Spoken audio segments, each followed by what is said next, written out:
Testing, testing, testing. 1, 2, 3. All right, everyone, we are back and we are live here at Christ-Centered Ironworks. A little higher in this edition. Oh, I'm clear up on a bit of scaffolding to start the membership wall tonight. That's what we're going to be doing. There won't be any giveaways or anything like that.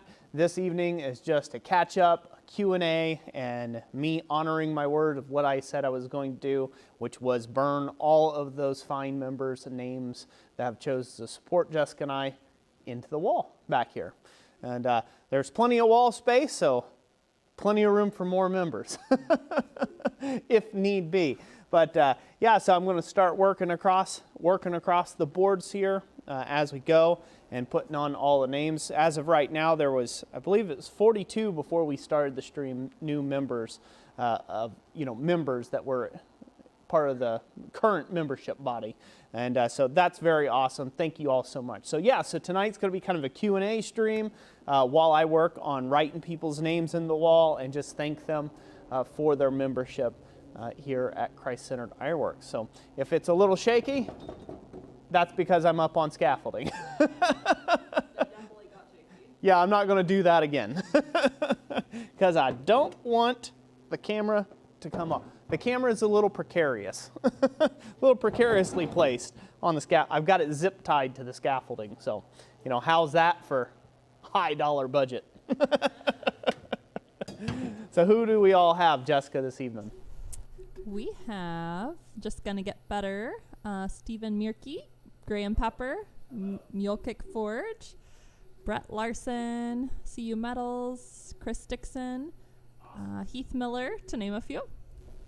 Awesome, awesome. Well, good to have you all here. Good to have you all here. And some of those, if not most of them, are channel members. Looky there.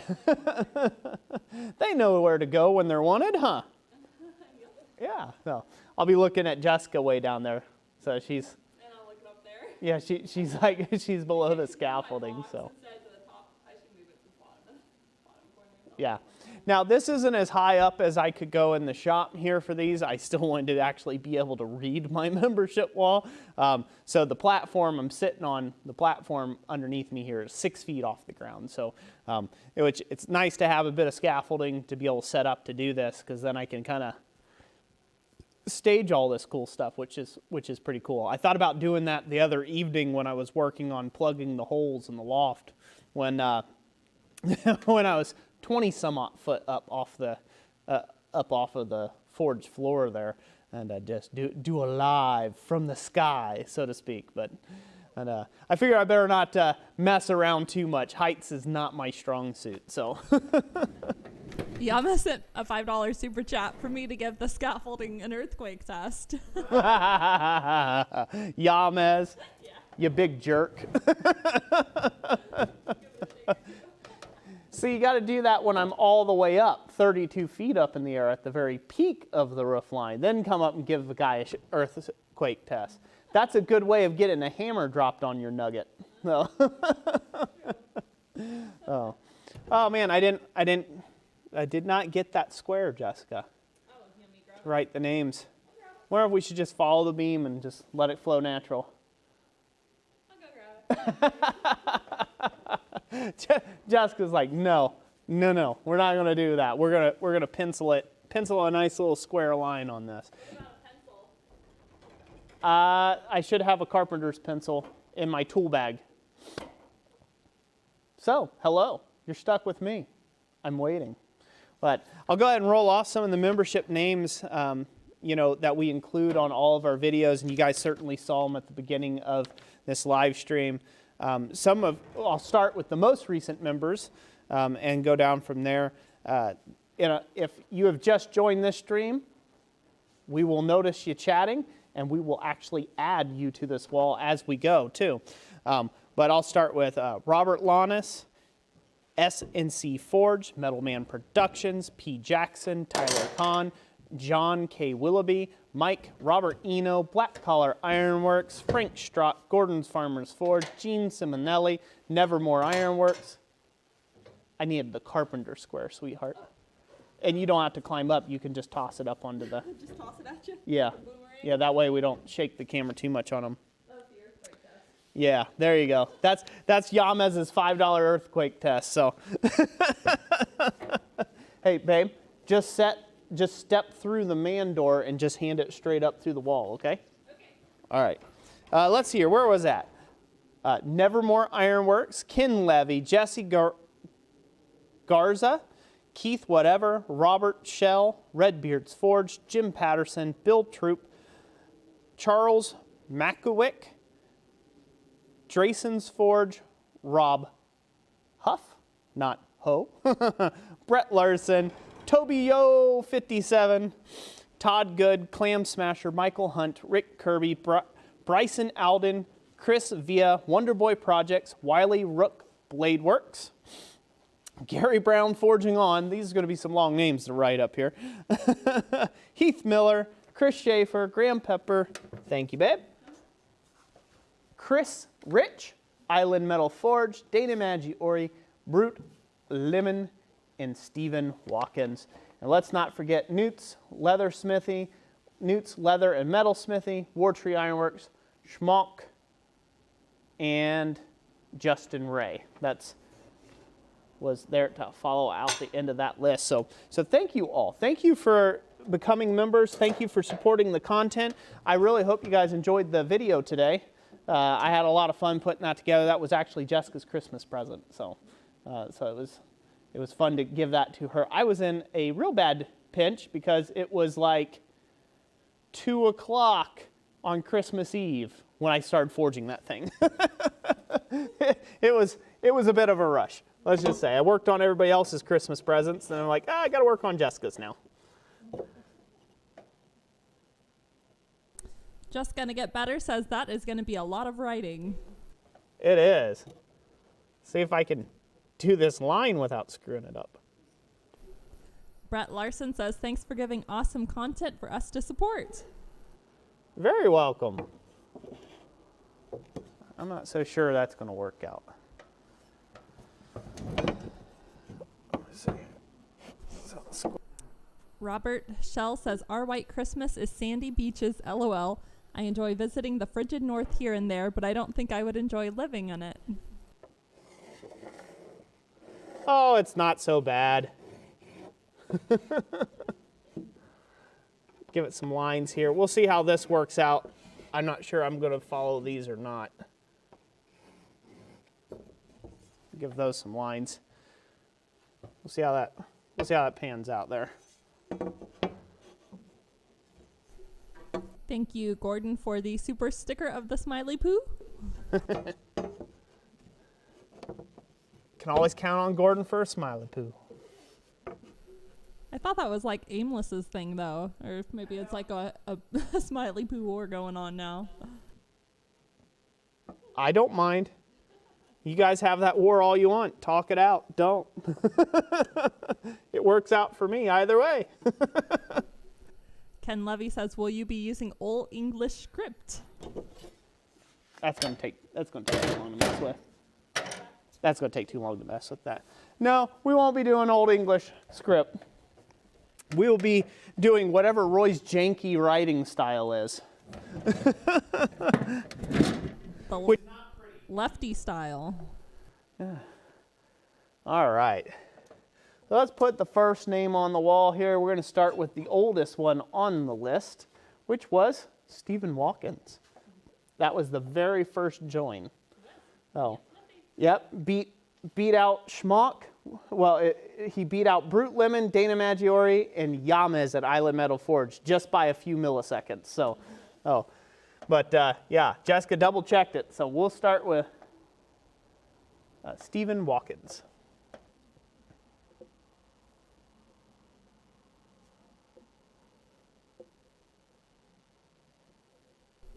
Chris Dixon, yes, it's definitely going to be a Roy font. Yeah.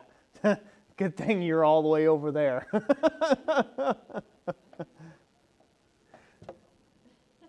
Wayne Hines says, I'm sure glad Roy learned to read and write last year. Very funny. It was hard to learn my numbers good, but I finally did it. Finally done did it. Steven. I think that's how you spell Steven. It is. Looky there. I've been known to misspell stuff even when I have a line to go by at a list to look at.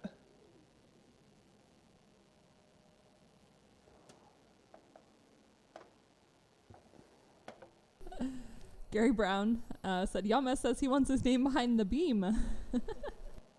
I can arrange that, Yamaz.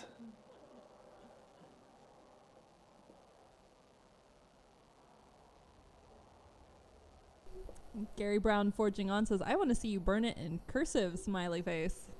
Oh, brother, I wish. I wish. There we go, the first name, the inaugural name. Can they even see that? Yeah. Even barely? Yeah. Stephen Watkins. Awesome. I have to come back through and darken all these up at a little later date. Probably the next time we burn more names into the wall. After this evening, too, we'll see about getting a picture posted over on the community tab for members where you guys can see a close-up of the names. Yep. The Art of Craftsmanship said, we did a live stream and a giveaway recently, and I used your example as our process for giving items away. I'd love to email you and chat about your process. Awesome. Go ahead and email us.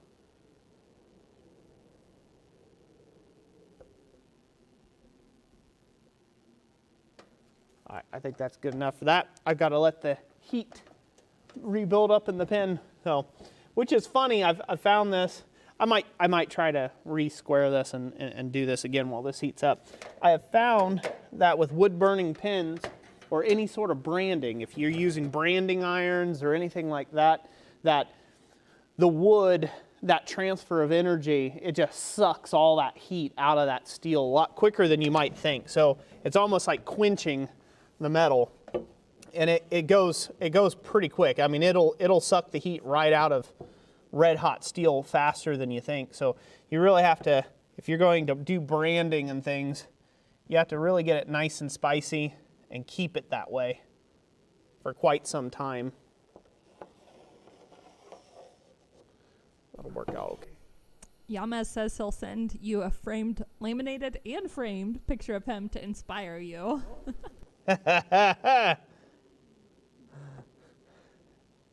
To be like or not to be like? What inspiration are we talking about here, Yamez? Of course you're my inspiration. That's working out pretty good. So, all right, hopefully I'm not ignoring the camera too much. Go ahead and keep dropping comments, Jess, so this way I can answer any questions people have or anything like that. Like I said, this is kind of just going to be a real laid-back stream. I really wanted to do this for the members, you know, for all the membership out there, just as my way of saying thanks. You know, it's one thing to say that you're going to do something, but I also believe you should show it too. And for me, this is kind of a fun thing to do, to actually show off, you know, show that I'm doing what I said I was going to do, which is, it's really important for me in that way, because of course, starting up here and working down, maybe one day this whole wall, even up above us, will be covered with names, and that would be amazing. But you know, until we get there, you won't see it. You know, even behind Jessica, you won't see, you know, you won't actually see the names. So again, I wanted to do this at the very get-go for those tough days when I've had nothing but jerk comments that seem to come through, you know, that I can look up on my wall. I can see all these names that have supported us and supporting the content and who have found this valuable. And that again, so it's more for me personally, but I know you guys like to see it too. So, and anybody who comes and visits me, they will see the names on the walls. They will be able to verify.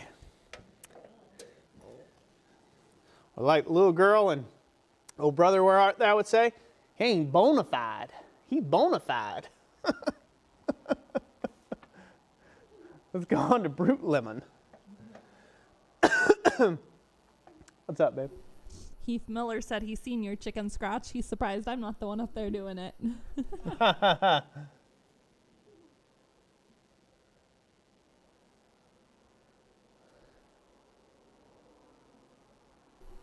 Bar Run Forge says Yamez's pick would work out great for the outhouse. Like right above the commode or right where you aim.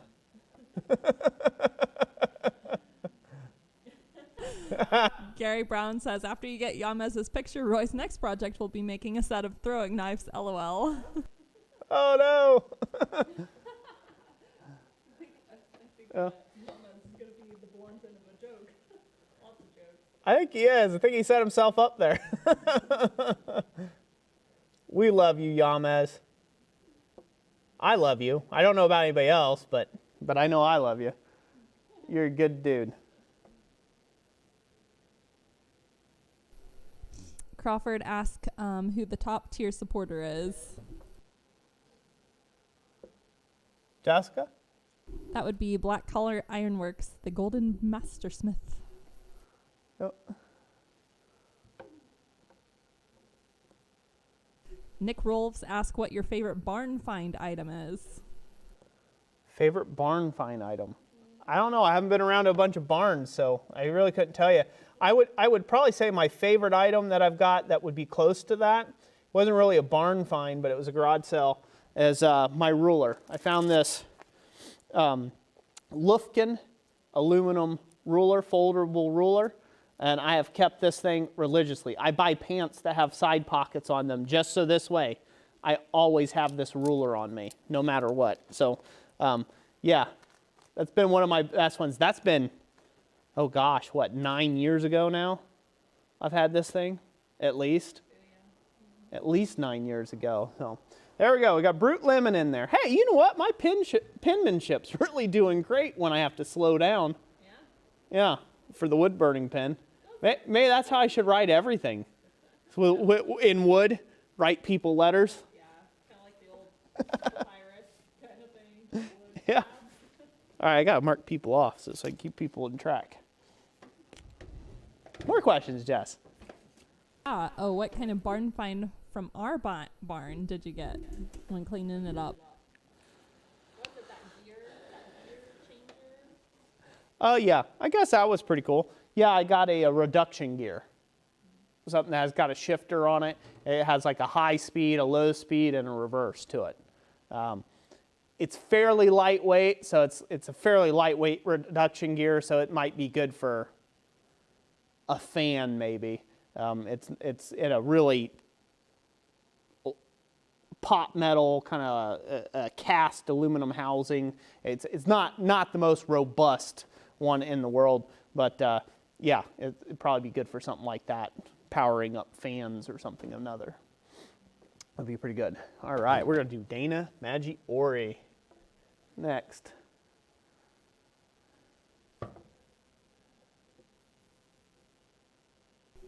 Neil Graham says that's his biggest issue is writing too fast.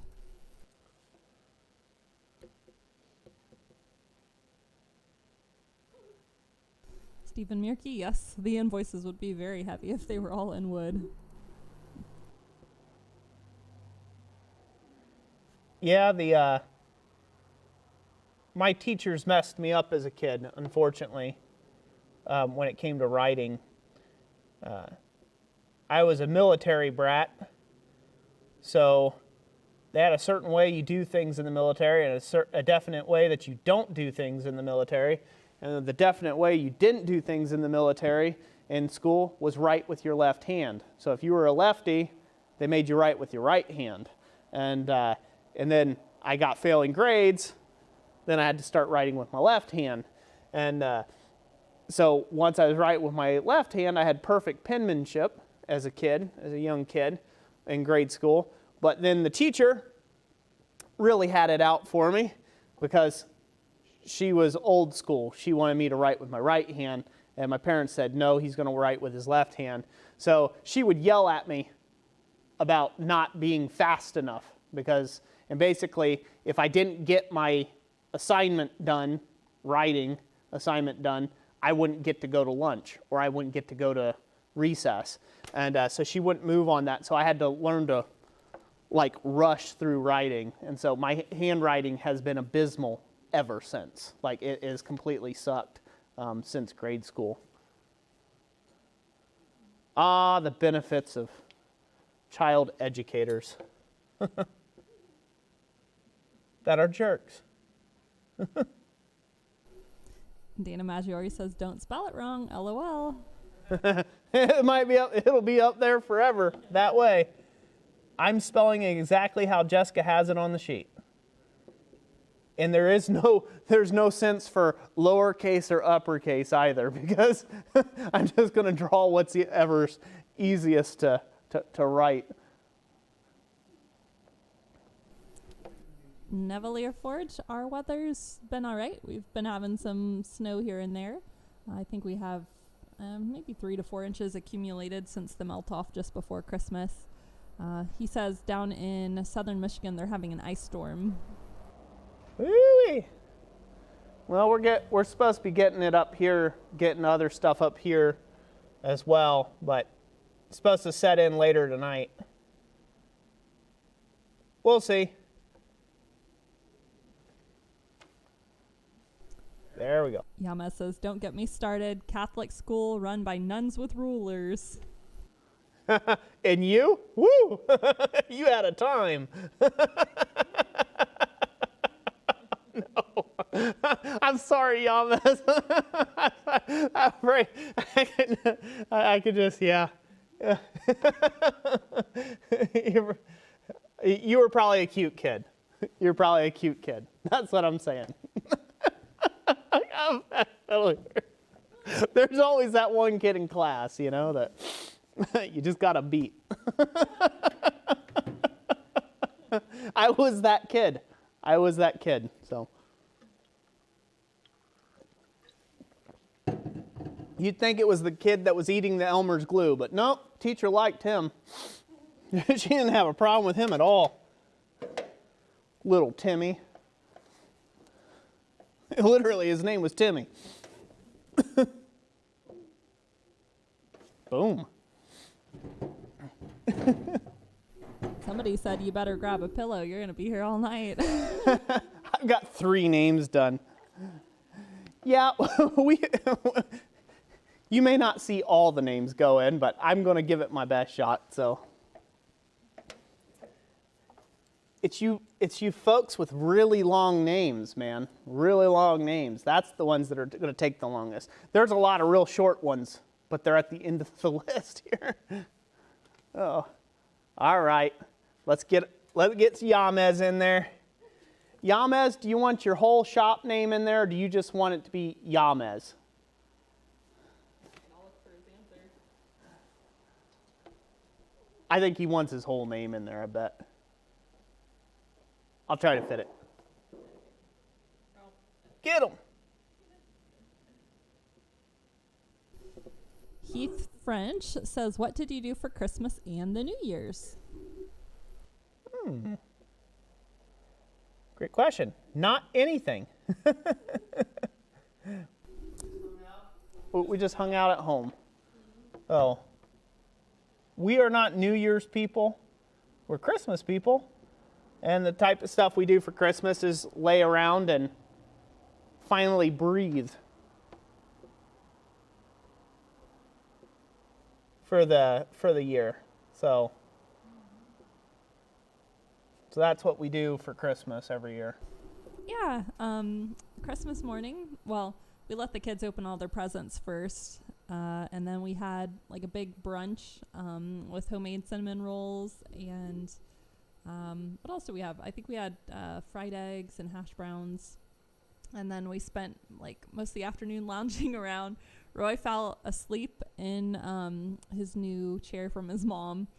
And I think he was asleep at least 2 hours. And so the kids were in the back playing with their games and stuff. And And then Roy made dinner for all of us, and we like to call it, well, originally he came up with it at Thanksgiving, so we call it Thanksgiving in a pan. But it's like chicken breast, stuffing, green beans, cream of chicken and cream of mushroom soup, and the French fried onions. So it's kind of like a cross between chicken pot pie, stuffing, and just one other thing. Oh yeah, the French green bean casserole. So that was really good. And we spent a lot of time on the phone also with family.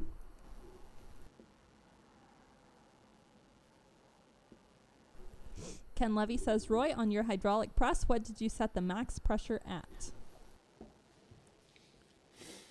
I believe I set mine at 2200 psi, if I'm not mistaken. And I may be mistaken on that. It's been a long time now. I know the gauge goes up to 3500 psi, and I set the kickoff. I didn't want to be nearly that high, so I set it about, I believe it was 2200 psi.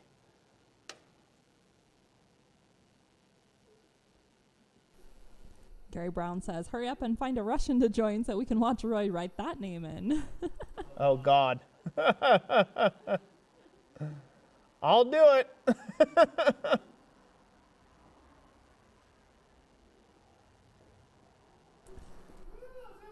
Come on. Yay. We got Island Metal Forge on there. There we have it. So he's done. Ken, I'm also glad to hear that the recipients of your ornaments enjoyed them. Awesome, Ken.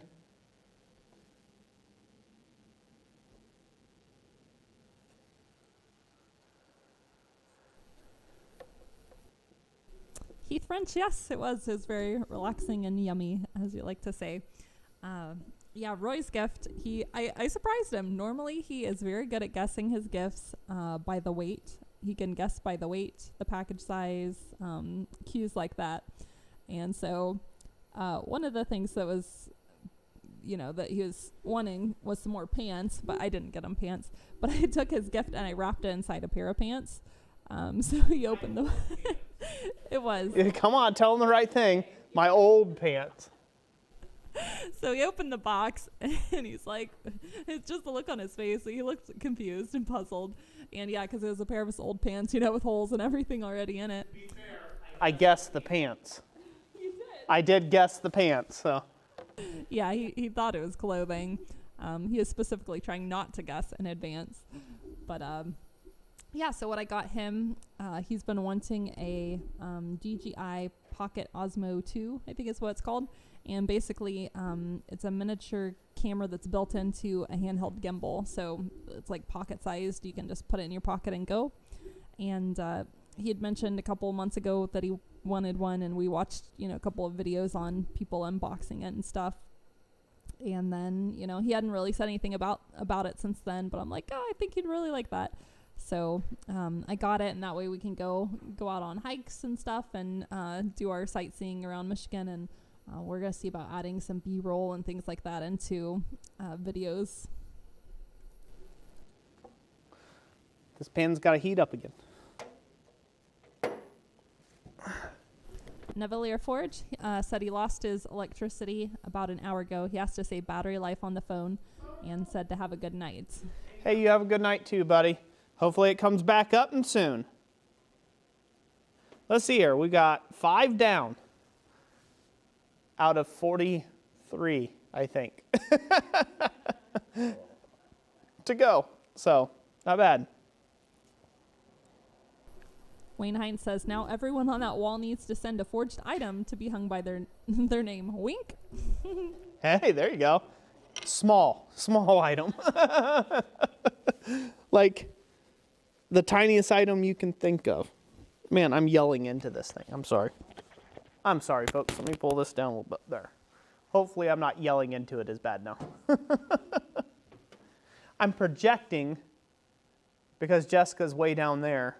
Yeah, I can hear you fine. But I got to remember that she's not the audience, and the audience can hear me. It's actually a lot quieter this time without the forge running. Yeah. Nick Rolves asks when you think you'll do a video making hardy tools for the 66-pound anvils. Who was it? Nick Rolves. Nick Rolls. Well, hey, good evening. Good to have you, Nick. Let's see here. Maybe sometime this year. I'm not going to make any commitments until after my, basically until after my demonstration. I'm a conference demonstrator this year at BAM.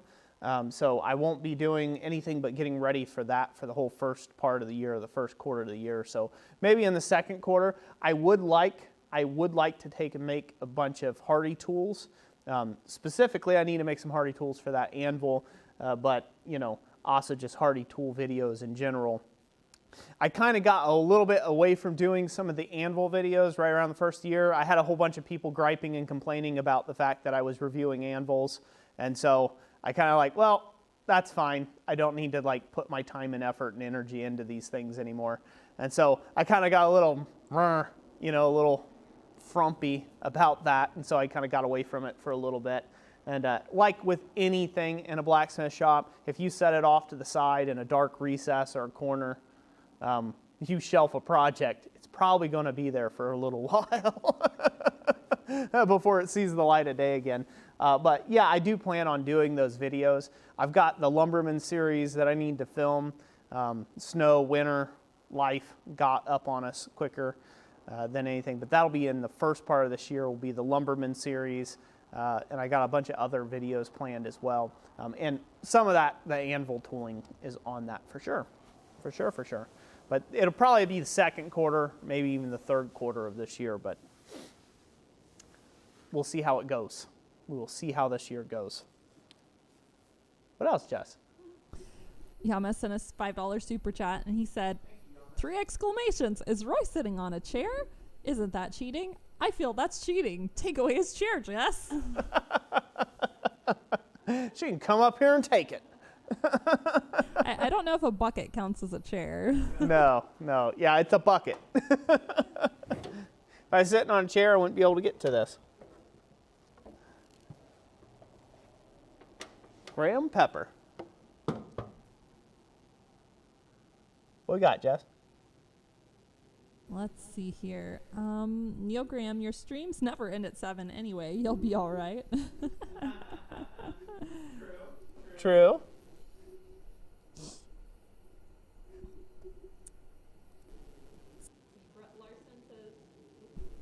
Let me unmute myself. Brett Larson, Roy, are you doing another Blacksmith 101 course at Goshen this year? I've got a couple of friends interested in getting into the craft and thought it would be great for them.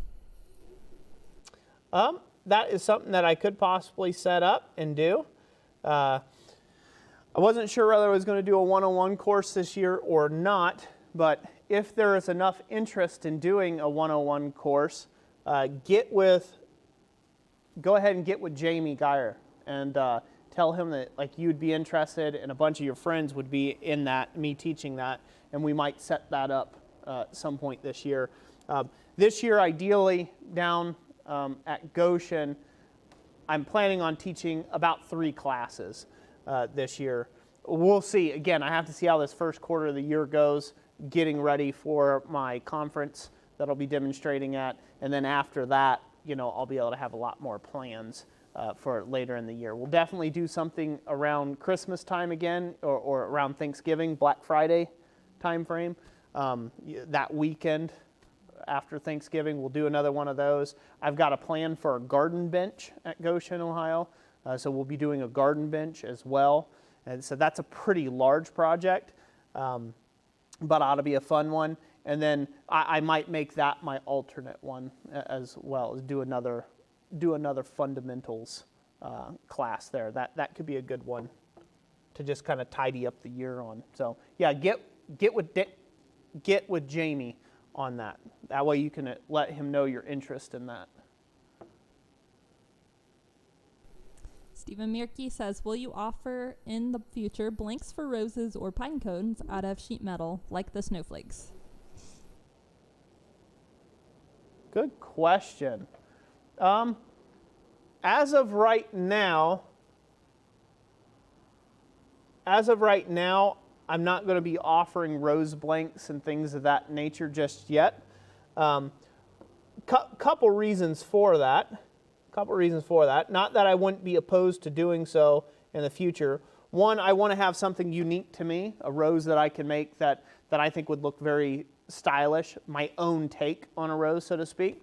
And so that'll take a while to draw up. But as far as like your standard roses that you see out there, there's a lot of other companies already selling those roses at a really good and competitive price.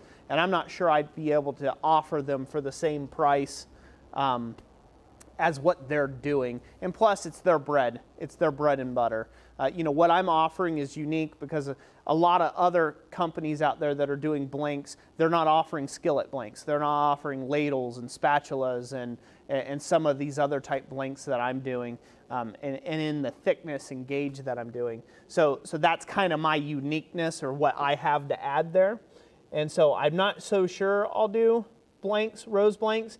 The only time I'll do that is if I've got a unique design. Now, I do have one in mind, but I got a lot of trial and error to figure that out to make sure that it's a worthwhile product for somebody else to put together. And then a tutorial and things like that to make on it. But yes, eventually that'd be a good answer. I hate to say everything's just so aloof, out in the future, but it is a plan of mine in the future, but it'll be a different rose blank than what you're kind of used to seeing.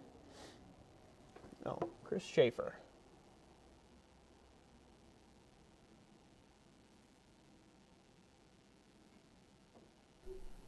Bortagov, I am sure this year is going to be better for everyone. Happy New Year, freaks. Happy New Year to you as well. Freaks, he said. Brett Larson says, sounds good. I'd like to make it at least to one personally, but I know I learned a ton from you last year, so I figured I would ask. Yeah, it could definitely be a good class to do again. Sometimes I don't like repeating too many classes in the same area, just because what I have found is that people end up dropping off interest. The classes do cost, a decent amount of money to have me down and to feed everybody and stuff like that. So it's quite the undertaking. And sometimes with the cost and everything, people are like, oh, he's just doing that again this year? Nah, I did that last year. Although people could come and actually learn something new that they wouldn't have otherwise learned prior because they didn't know the right questions to ask.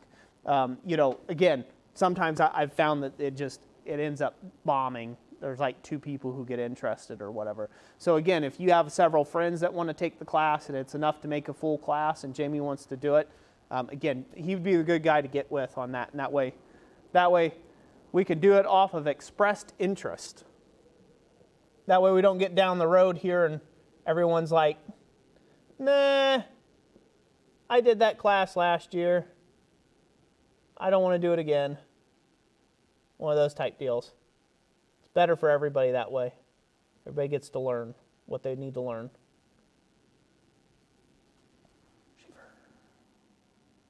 Yep, I got that. All right. Mark these people off. And you're quiet down there. Yes. Let's see.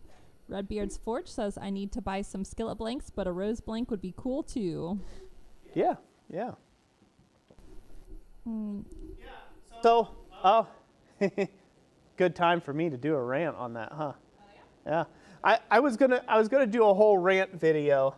I don't know. Does anybody want a rant right now? It's a good time because I'm sitting down. I can actually talk about it. But there's at least one mention of how many Roy rants would be in this video earlier on. Could be a few.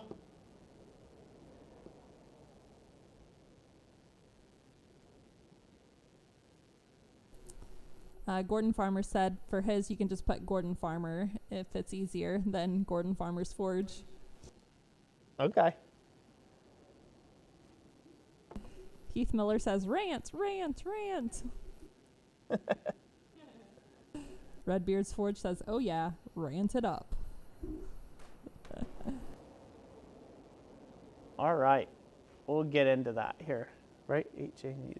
Heath, yeah, Miller. I'm putting in Heath Miller's name right now.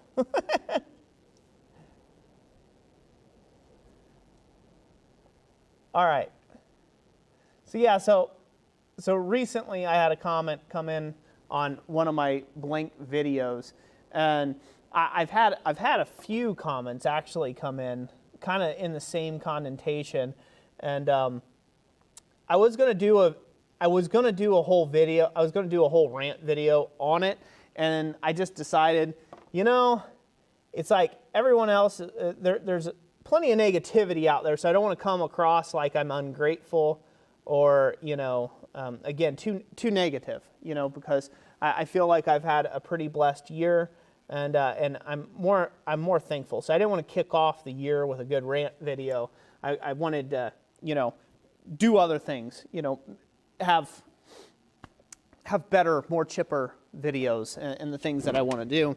But the comment that kind of came in, and it struck me quite fancy and funny, is, you know, it was someone who was saying that they've had several side conversations with other people and assuming that my videos are going to be nothing but plasma videos now around plasma blanks, and that I'm very self-serving for doing so. And the interesting thing about that, and so that's kind of what brings up the rant, you know, about the different videos on doing the plasma bed. There are going to, as far as a content strategy for YouTube in 2021, there's going to be a ton of plasma cut blank videos when I have something to make a tutorial on, because that's just smart business. Why would you give a customer a product and then never include the instructions, right? Like, that doesn't make sense. You'd be a moron as a company to do so. You know, so you've got to put the information out there, and my medium for putting that information out there isn't writing a book. I suck at writing. We've already discussed that in this stream. It's not to, you know, go outsource it so someone can write in IKEA-like instructions for me or anything like that. My way of doing that is through film, through expressing through film and through tutorials, because I have a large channel that I can do that, and that information is free for everyone. So someone who needs help with it, they can reference the videos on YouTube. People who don't need help with it, they don't. And I include information in there that is broad applicable beyond the scope of my blanks as well. And so I get comments like this a lot of times from folks who are, just for lack of better word, ignorant to the type of channel that I have always been. My channel has always been a variety channel. I have 1,500 videos on YouTube. You can't have 1,500 videos on YouTube of underwater basket weaving of the same bloom weave. You got to have a different weave. It's just the way that it works.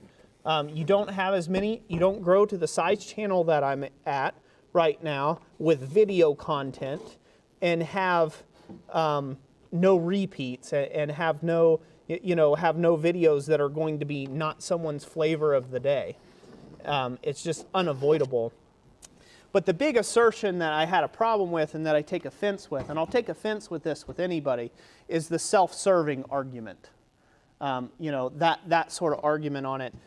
You will be hard-pressed to find someone more giving and loving than I am. You will. And that's not me trying to toot my own horn. It's just who I am as a person. And before I was on YouTube, before I ever had anybody else, I was constantly, you can ask anybody who knew me before YouTube, I was constantly trying to further the craft of blacksmithing in any way I could. Jessica, she would get mad at me because every time I have a new guy, she still gets mad at me. Because every time I have a new guy over at my shop, I'm like, hey, you need a pair of tongs? Hey, you need this? Hey, you need that? Like, here, take them. Out of my own stock. Just because I like doing that. I like seeing someone's eyes light up. I like seeing people get things.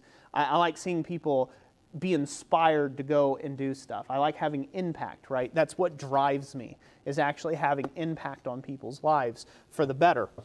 And so when I get comments that come in and they talk about junk like that I'm self-serving, I don't care if you've been a channel, I don't care if you're a channel member, I don't care if you've been a subscriber for a decade. I'm going to put you in your place, because that's an incorrect statement about my character. You cannot like a video. That's perfectly fine. As I said, we can't all be the flavor of the day. If you popped open my channel and you were hoping to see Damascus being made, you have been sorely mistaken, because I don't make Damascus, or I haven't yet. Well, I have made Damascus, but I don't make it on YouTube. It just does not interest me to do so. I don't make knives. It does not interest me to do so. If it did, you would see videos on it. So again, the channel will always be, in 2021 and beyond, will always be a variety channel. I had several people comment on some older videos today. You talk too long and you suck at video making, and like, these are videos from like 3 years ago. And I just like, hello, McFly. This is 2021. Look at the posting of that video. Look at my current content. Yes, I still talk a lot. Thank you for looking at all my current content. I greatly appreciate that. Surprise! I still talk a bunch. But, there's stuff like that. So again, I just kind of want to clarify that a little bit. A lot of people think, I've heard gripes and complaints about the memberships as well. People thinking like, oh great, it's going to become a pay to watch channel here. And no, it's not, nor will it ever. Was not my intention when I first got onto YouTube, and it's not going to be my intention going forward either. So just kind of have to, just putting that out there. I know that most people who are watching this stream, everybody who's watching this stream, they actually love and care about what Jessica and I do. And I just want to say that that you all, every last one of you, I know Jessica's reading the comments and seeing them and stuff. Every last one of you are like, why I do this. Like you make it worth it. You do. You make it worth it. And I'm not just saying that, again, I'm not just saying that because, you're here and I'm putting your name on my wall. Like, why would I put your name in my wall if it was self-serving?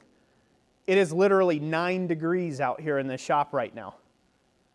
I wouldn't be up here if I was self-serving. That's not my intention. And you all know that. So again, I'm very thankful for every last subscriber I have. I'm very thankful for every last member that's decided to become a member of the channel. I am. I'm thankful for you because you believe in me enough that I'm going to provide good content and that you're rallying behind that and supporting that on a monthly basis. And that's huge. And I don't take that lightly. And if it ever came to a point where, like some people may have suggested on the internet, that I'm shilling or I'm selling out, I guarantee you'll see no more videos from me. If I ever sense that that's where my intentions are, I'll be gone like that. I've dropped jobs. I've turned down work because I thought that my heart was not in the right place. So, it wouldn't, again, I just do it I drop it like that because that's not who I am as a person. That's not what I want my legacy to be. I don't want that to be associated with the name of Christ, Christ-centered Ironworks. I don't want that association whatsoever. So again, everybody's entitled to an opinion, but you're also entitled to a rebuttal if you make the creator angry. This creator. And that one too. You'll get a lip full from me before you get from him, but we are moving on to Gary Brown. Forging on. Let's forge ahead. He said you can just do Gary Brown on Gary his. Brown? Yes. Okay. Thank you. Let's see. Wiley Rook Bladeworks says, Amen, Roy. Chris Schaefer says, you guys rock. Love this channel. Neil Graham says, I like watching your old vids. Been doing a bit of that lately. Let's see here. Rob Huff says, great. Thanks, Roy. Now I have to go back and watch Back to the Future. You're very welcome. Neil Graham says, agreed. There's also no way to make everyone happy. Someone's always a downer. And Wayne Hines says, some folks just like to pick and stir the pot. Yeah. What I think it comes down to, unfortunately.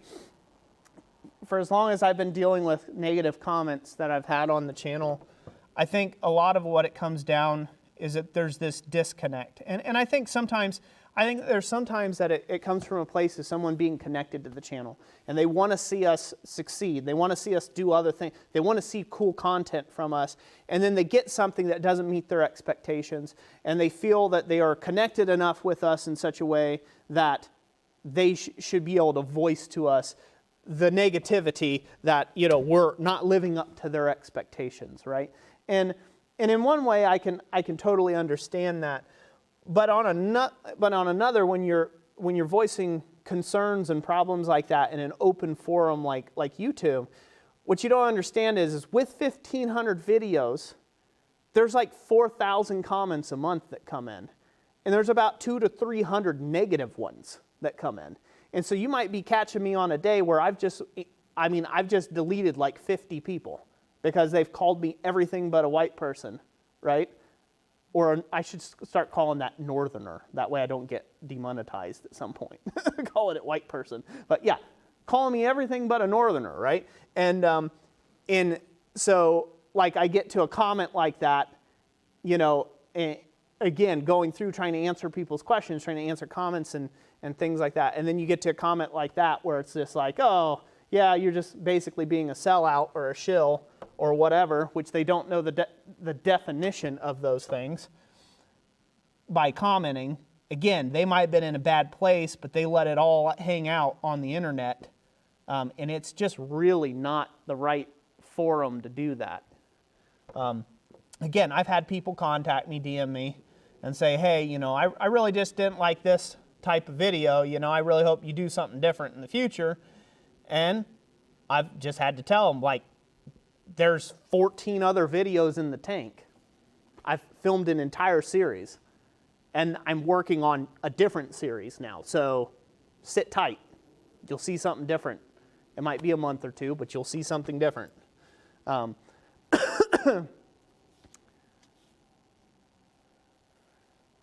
Put Wiley Rook Blade Works next.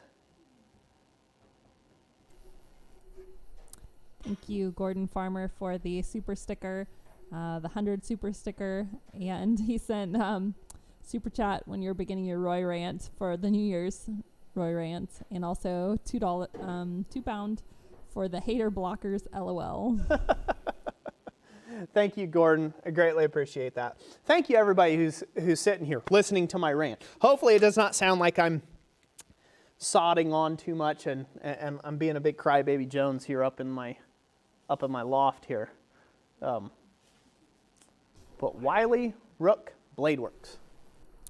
Ken Levy says, Roy, as someone who is relatively new to the art of smithing, your in-person and video teaching is fantastic.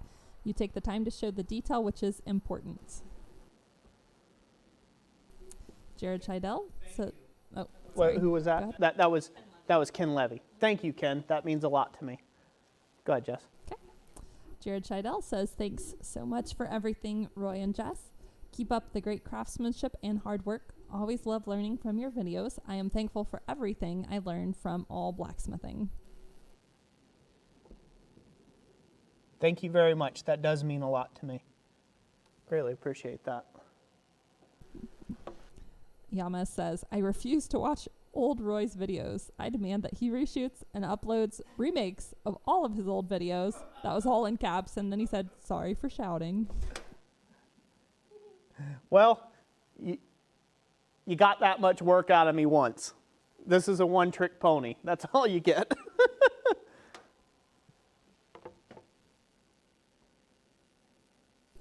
Jacob Cotton says, I love it when I see my favorite makers live. Keep up the good work, and good idea putting supporters' names on the wall. Thank you. It's going to make me very happy to look up at this every day. Oh. Hey, Jess. Yeah. I'm going to need your help for a second. Can you grab me a pair of... I need a pair of scrolling tongs. This tip is loosening up, and I need to tighten it. The scrolling tongs should be laying right on the vise. The vise. Hi. The vise. There you go. Yep. Can you bring those to me real quick, Shug? Thank you, babe. Thank you. Boom. Magical indeed. Oh. Yeah, it's kind of an interesting thing. You know, again, I love teaching, and I love investing in people, you know, who find value in what I'm doing. Love doing that, and that's kind of what this wall represents for me. I get to write these names, and I get they mean more to me. They mean more to me than you know that they do. Because again, before I go off on a tangent, or I get down that thing where I start believing stuff about myself that people say, you know, I just look up and I see all of these fine people that I believe God's brought into my life to, you know, speak into it differently, and to can say, hey, you know, this is, you know, you're doing good. These are people you've helped. You've helped them so much, in fact, that they've actually decided to support you for all the help. And like that's, again, it means a lot.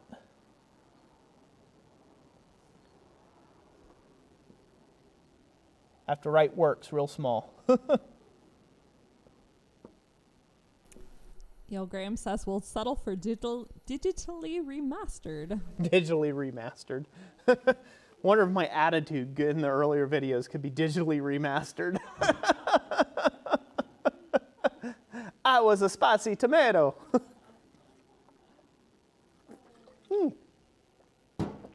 Awesome. Wonder Boy Projects is next. We'll put him up high here. Yama says maybe I'll make the picture of me poster sized or billboard sized. What would work for you, Roy? Yama as a wallpaper? Bigger target. Brett Larson says when Roy is done putting all the names in, he should throw some flux at it to seal it. Wink. We should do that. It's going to waste my stash of flux, though. The one that I've had for like a year now and haven't touched. You could just do a big snowball.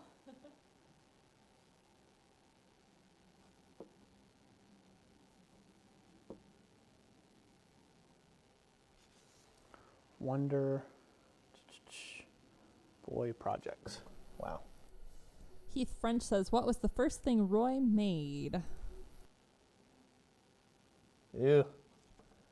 Letter opener.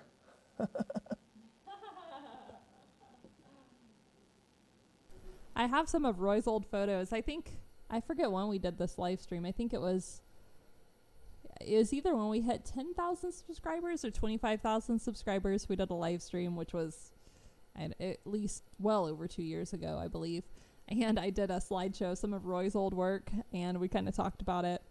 Some of you guys might remember that. I'm pretty sure Graham was there. But yeah, yeah, Roy's definitely come a long way on his forging skills. Well, thank you, Jess.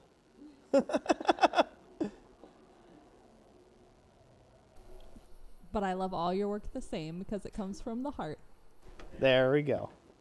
That's all that matters. Put Chris Villa here. Augie Zenner, I can't see the join button on my phone and I don't have a computer to log in. It's not supported on all devices yet. Yeah, it's not supported on iOS according to Roy. So yeah, you'll just have to wait till you have a computer available to get on. But once you do, you join on a computer, though, it will unlock that feature on your phone so that you will be able to access the members tab. Thank you for the consideration to join, though. Right? And working towards that. Like, that's kind of frustrating. That's one frustrating thing about the join tab. Like, you know, somebody might be feeling like, hey, you know what, I kind of want to support Roy and what he's doing. And then they're like, oh, psych. Right? They're like, psych. You can't join. Why? Because you're on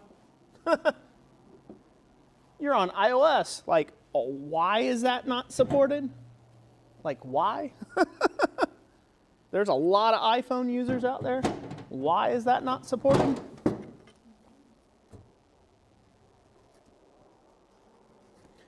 We're actually coming through these. That's not too bad. Oh. Yet? We're an hour in? Yeah. I don't. So, okay, so an hour in, let's count what we've got here. We have Stephen Watkins, Brute Lemon, Dana Maggiore, Island Metal Forge, Gary Brown Forging On, Chris Rich, Graham Pepper, Chris Schaefer, Heath Miller, Wiley Rook Blade Works, Wonder Boy Projects, and Chris Villa. And now we're working on Bryson Alden.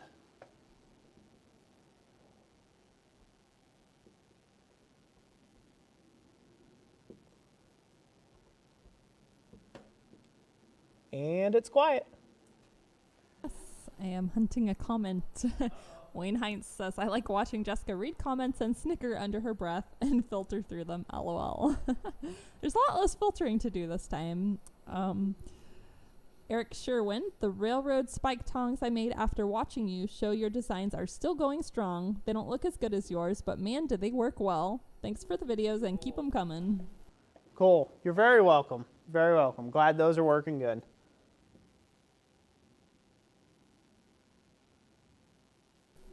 Chris Rich says, made it to a live finally. Thanks for all the vids, bud. Been a big help. Hey, you're very welcome. Very welcome.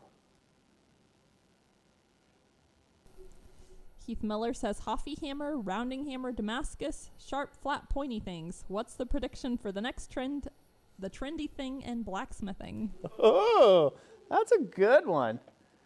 That is a good one.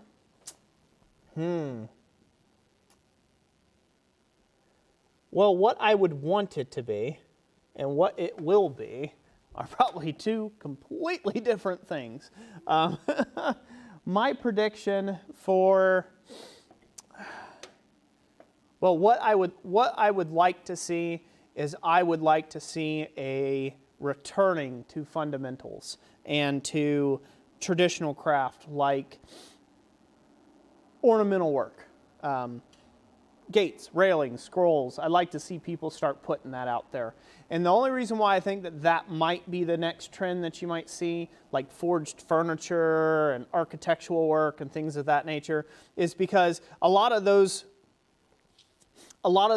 big architectural firms, a lot of the forging companies around that have been slow because they've been so busy doing like real blacksmith work to bother with getting on YouTube that, or try to even explain it, that, you know, they've been real slow to actually posting anything, actually getting any of their companies online and showcasing the talents and their skills. But I think as we move further through the digital age here that we're in this surge of online interest in blacksmithing and things of that nature, that you're going to see a lot more people going specifically to trying to market their companies, market the ironwork they do, tutorials, showing the finishes off that they use on their gates or railings, because I feel like it will ultimately get more competitive in the long run, because a lot of these guys have had businesses forever and has had tons of word of mouth traffic. Again, there's a lot of other people that have been up and coming for several decades now, or for several years even, that are getting really good. And they're constantly getting jobs by posting their stuff to Instagram or YouTube or all these other little social media sites. So I've been seeing a lot of, I guess you'd say, like the old guard of media all show up on YouTube now. If you look at it, YouTube's got this whole space for all of the garbage news channels we don't want to watch anymore, right? But that's why we're on YouTube. But they'll force feed you all these news channels. Well, before they were all laughing at YouTubers, for being on like, what's this YouTube, this pitiful thing. Well, now YouTube's a very big thing, and it's owned by Google, and it's not such a small thing anymore. And they realize that some gamer that's streaming has more views than they've ever gotten on any of their news stories combined for the last 2 decades in one stream. and they're starting to realize that this is kind of the happening place to be. So I think you'll see some of that. So I'm looking forward to that. That's kind of the hope, is where that it will trend. Right now, we are living in a desert when it comes to fundamentals. We are living in a really poor desert when it comes to people knowing their fundamentals in blacksmithing. So I hope I can do my part to change that, but I'm only one guy. Until a lot of people start getting in on it and stressing that it's important to know how to do something as much as it is to make a thing, you're not going to see a whole lot of other trends happen. It's always going to be something. Power hammers are always going to be a thing. Presses are always going to be a thing. Kniff work is always going to be a thing. Always. But yeah, various levels of fad though. Good question. Almost a rant. Almost on the border. Leroy Pryor, thank you for joining us as a Bellows boy. I have written down your name. Awesome, thank you. Rusty Hubcap Forge, good evening to you as well, and thank you for the $19.99 super chat. Hey, thank you, Alan. Greatly appreciate that. Thank you. Brian. Bryson. Oh, yeah. I know who I'm doing here. Good. Let's see here. Brian Kopetz says your channel is just awesome. Everything you and your wife put out is very awesome. Thank you. Wiley said iPhone/Apple wants to be able to control and regulate all in-app purchases per their press release. Ah. Well, then that would explain it. Jacob Cotton says, I'm a northerner too, expecting a snowstorm, looking at getting a pellet stove. What do you think is the best garage heat source for a 3-ish car garage? Probably a pellet stove. Pellet stove. Next to that would be a Resner unit. Even if you have a pellet stove, you need to move air. So I used to do heating and air work in my former years before I was a blacksmith professionally full-time. And the biggest thing with that is air transfer. You need to move air from one location, heat it, and move it back to that same location. So you need to get this cycle going in your shop. That's the only way to take and really heat a large space. So even if you have a pellet stove running, you need to run a fan in the shop if you're going to be moving through a pellet stove. Blow it across a pellet stove or something, but you need to get the circulation in the shop going. Otherwise, if you buy a pellet stove, it's all going to live right at the pellet stove, and that's going to be a really warm place, but the rest of your shop is going to be ice, ice, baby. You're welcome. Someone's singing that song now. Ice, ice, baby. Dun, dun, dun, dun, dun, dun. Oh, I'm not gonna do it. No, we don't want to trigger YouTube's bots. Don't want to do that. But you're all singing it now. Rob Huff says, just watched a few FIF episodes. It's cringeworthy how bad a lot of those people are at basic forging fundamentals. Yep. Ah. Oops. I drew that in the wrong spot. Kirby, you got an extra eye there. Whoops. My brain went there. So here of late, we've had that show up on, I think, the Roku channel or something. We've been watching like seasons 1 through 4. I've been comically getting my cringe fest on watching Forged in Fire. And anyways, it's very cringy to see some of that stuff. And I guess that's where, if you will indulge me for a moment, I will go on to a rant about fundamentals and why they're important. I'm waiting on the crowd to say that that's okay for Roy to go into a rant. Brett Larson says, I watch FIF to see what not to do.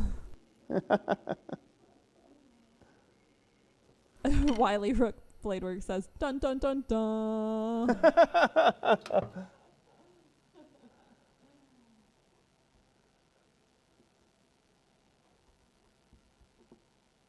We ready? Heath Miller, yes. More Roy rants.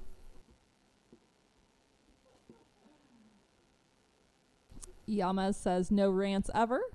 Jacob Cotton says go for it. Metal Blueberry says Jess might need to grab the Flux Eraser. Red Beers Forge says go for it, Roy, LOL.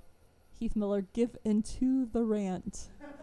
Floyd Hansen, I agree, Roy, rant on. Pin warm up, and I'll do that rant. It's starting to cool off. It's that cold in the shop that it's cooling that thing off very fast. That wood's sucking it out. So, huh? No, I'm fine. My hands are okay. So this is where I'll put out that rant. And I think now versus in the past, I might be a little bit more educated about Forged in Fire, that I can specifically speak about Forged in Fire. But again, I've been watching the first 4 seasons. Of course, I'm not going to go get a cable subscription and watch what's the most recent stuff. Not going to do that.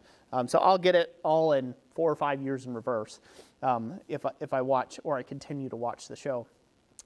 But there's definitely an element to TV that I think is being applied there that's applicable, that I've just noticed from filming myself.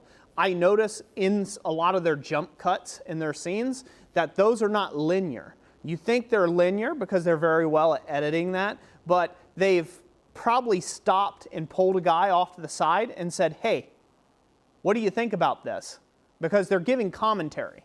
They're giving commentary all mic'd up with a nice blurry background, with good light on them. You don't just get that. If you look at this, the lighting's atrocious in the shop right now. But that's because I can't get perfect lighting up here at a nice soft box and get perfect lighting because I'm 6 feet up in the air here, and I don't have any lights to do that. So when you look at a really well put together piece like Forged in Fire is scripted, some of the stuff, you know, where like I can tell literally, haven't I, Jess?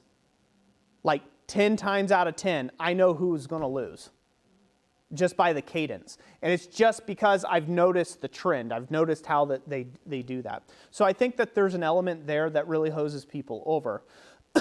So when you look at it and you see somebody fail that has 30 years of experience, there's probably some other influences there that kind of throw them out of their element. You know, I have forged in a lot of different places in a lot of different people's forges, and I do know that there is something to be with that. There's a big difference when you're in your home forge or when you're at somebody else's shop where you're not familiar with any of the tools, you're not familiar where they put their hot cuts, the grease for the power hammer, anything. You don't know where nothing is at.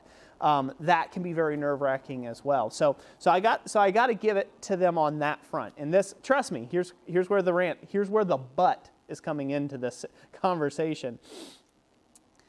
But there is no excuse for any knife maker out there whatsoever to have not learned the foundational practice of drawing out a taper. There's no excuse for it. None.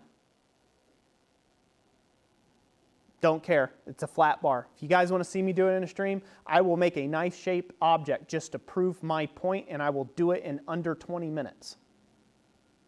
I will. Actually, I won't even need 2 heats to do it because it is a fundamental forging exercise. People say, well, that's easy enough for you to say, Roy. You got mild steel. I've got 1095. I will hammer a shape for you that I won't call a blade. I'll turn it into a pooper scooper or something. Okay?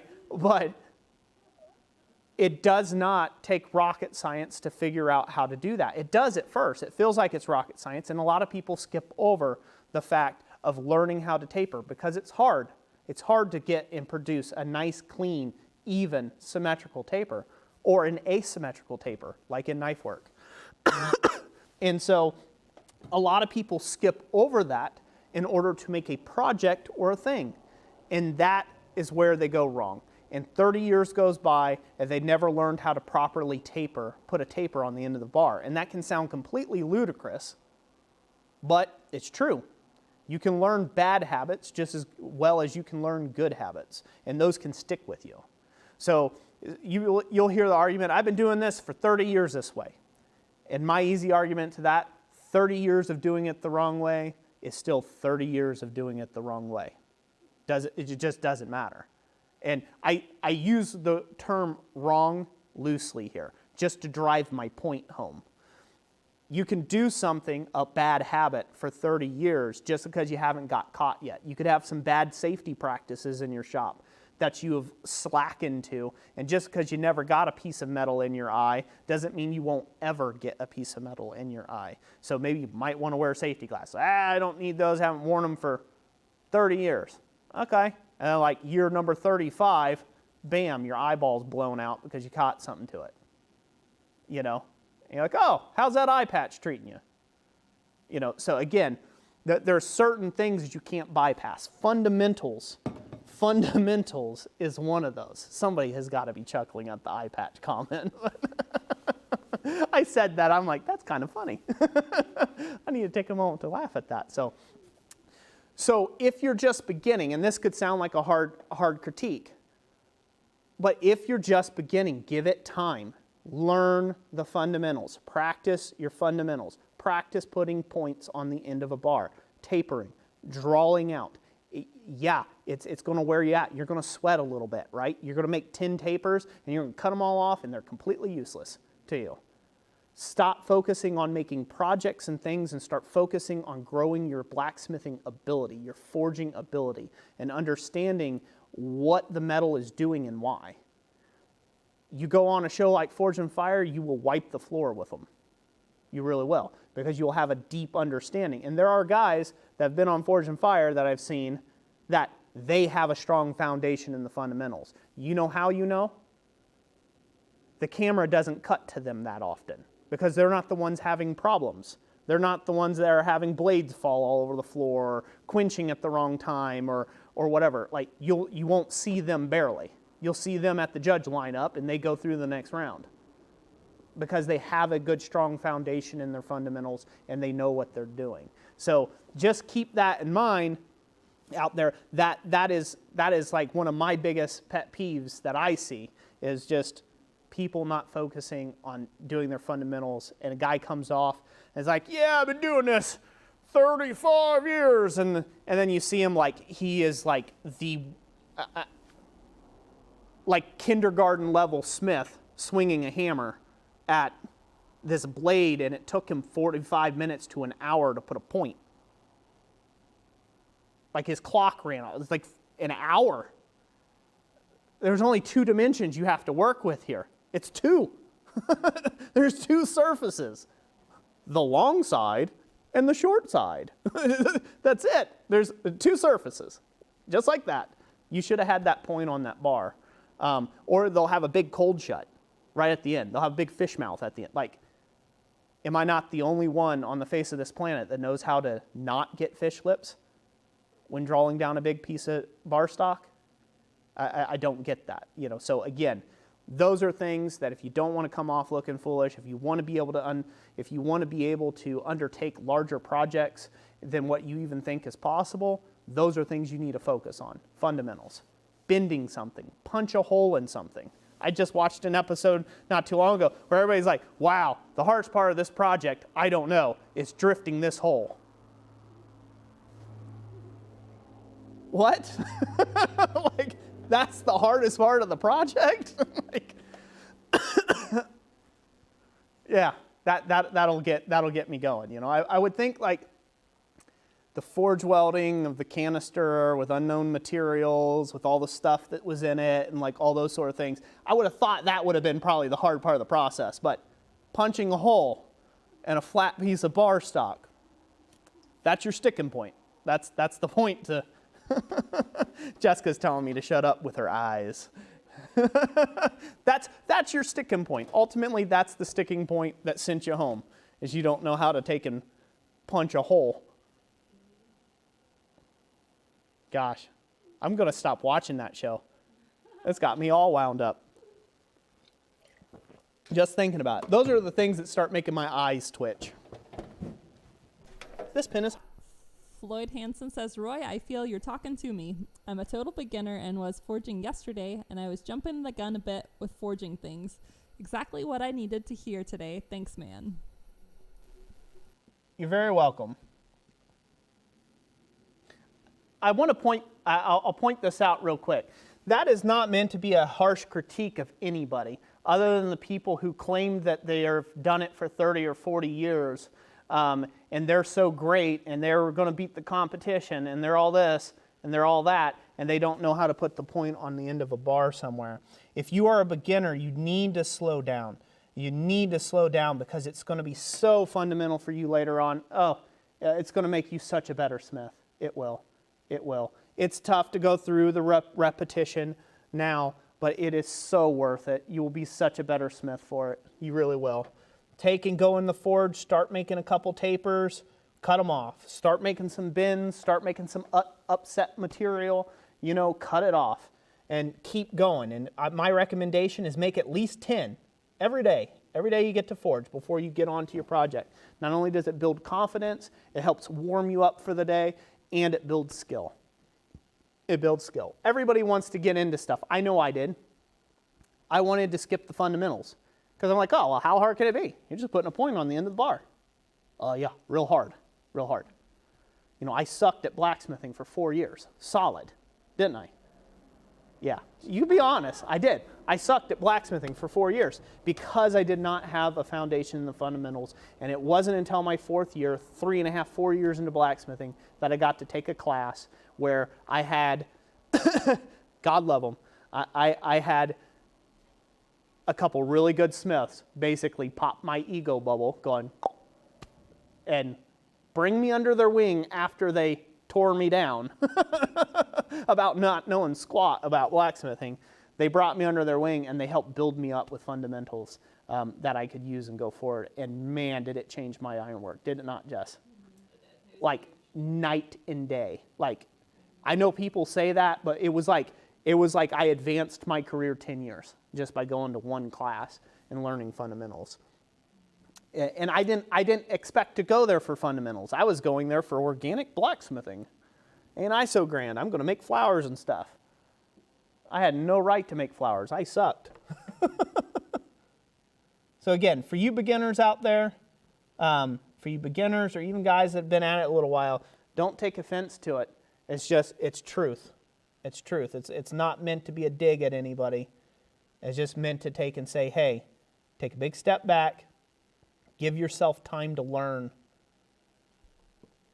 and then move on to those great and grand and glorious things that you see people making that you admire. And you'll be surprised at how quickly you'll come up to that level of where you want to be.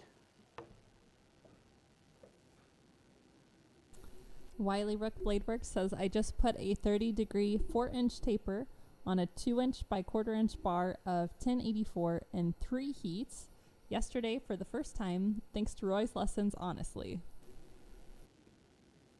Awesome to hear. So they enjoy that rant, or they hate me? Yeah, no, I think they enjoyed it. Brian Copette says, this is a good rant. Neil Graham says, well, watch it in the AM to wake up. Forge and Fire. Brett Larson said, LOL.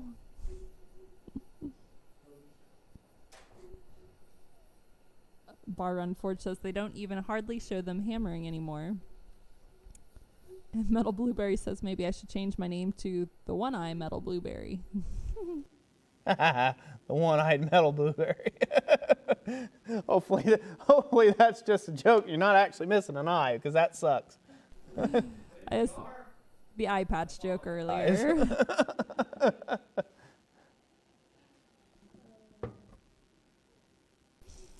Bryson Alden says, ought to be a rule that new smiths have to learn the basics before trying more complicated projects. I still use and improve the basic skills I learned when I was just starting out. Yeah, it's hard to enforce stuff like that, you know. Like, I get it. Like, it's a buzzkill when someone says, hey, this is actually hard and you should, like, practice. Or, hey, That thing that you made could be so much better if you actually knew what you were doing. You know, those are things we don't want to hear, right? Like we want to have admiration for our work. I want admiration for my work, right? I want people to admire my work. But man, I have such a long way to go. I have such a long journey to go. And I know that. And like, so when I know that I'm in a room full of people who know a lot more than I do, and I'm talking about those white-haired fellas that I know way more than I do, not just because they're white-haired by default that they know more. I'm talking mastersmiths. When I'm in the presence of mastersmiths that have earned their place in the pecking order, I shut up and I just listen. I try to absorb as much as possible from them because I know I got a long way to go. I don't know everything. There are corners I cut in my shop that I end up paying for later, right? There are times where I want to be a better smith than I am. And that's just all part of it, you know. And where do you get that? I have to self-practice. I have to self-educate. I have to take classes. I have to take time for my own education to progress and become a better smith to where I would like to be. Ultimately, it's different for every person. But yeah, there's this trend of this feel-good smithing, kind of like, oh, well, just anybody can do it. Well, yeah, anybody can do it, but to do it well, that's a different story. You need to have training. You need to have a good understanding of your medium that you're working in.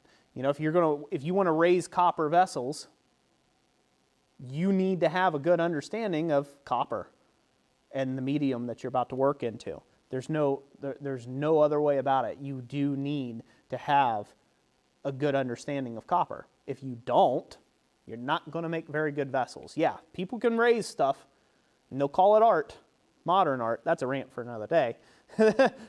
They'll call it art, all right, but it's not well crafted, and it's not to the level of what people have been doing for thousands of years prior to us, which is scary. Brett Larson. Keith French says, I've just started out in smithing and I kept getting annoyed at myself because I haven't practiced fundamentals at Christ-Centered Ironworks. Well, then practice the fundamentals. I have an entire playlist series on that.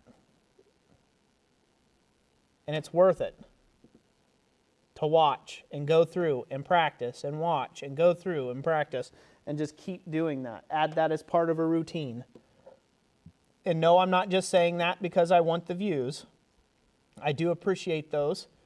But that's what those videos are there for, is to help walk you through the fundamental processes so you can keep doing them again and again and again and again.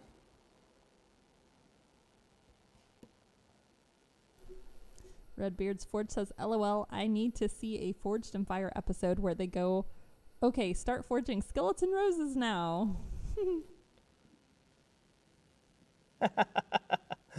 Oh, that'd mess them up. That'd mess them up bad. I just watched one where they had people with a good-sized chunk of material, had them all make hatchets. I watched an episode on that. Oh, my soul.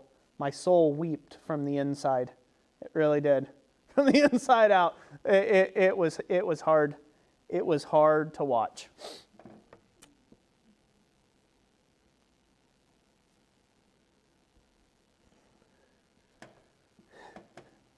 They're like, how am I going to forge this shape? It's like, ah! It's like, let me tell you, please stop. No, don't do it that way. It was terribly bad. Terribly bad. On to Rob Huff right here. Oh, he has a comment to go with that. He said he watched one today where they had to forge a key to open the box of steel that they wanted.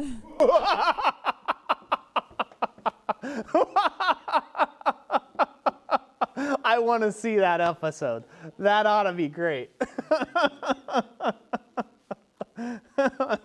Oh, man. Oh, I could just see that. I could see that in my head. And if it's anywhere close to as hilarious as it is in my brain right now, that was probably a good episode.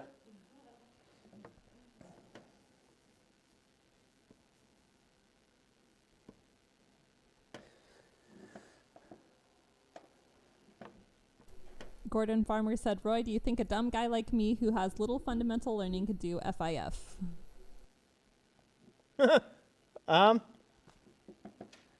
Well, I've talked to their talent agent. They'd probably take you. They'd probably take you. They were going to have me get on there.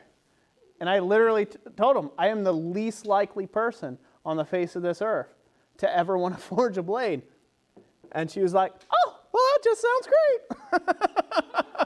What you need to do is go ahead and make a blade of at least 10 inches long. And I considered it. I won't lie. I went out and I drew one of them filthy little flat and pointy things on my table.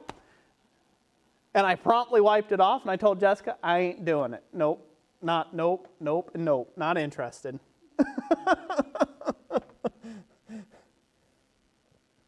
Oh. And to just be real clear on that, I'll put that out there because Gordon come up with a good point here. He's talking about him not having the skills yet and the fundamentals and whatnot and being able to get on there. Most of the people on there don't have fundamentals for the most part. The ones that do, they do really well. And there are master smiths that get on there. There are master bladesmiths that get on that show. And again, if I was on that show and they were to pair me with a master bladesmith, I have no chance in this world of winning. Not a chance. Not a chance in this world.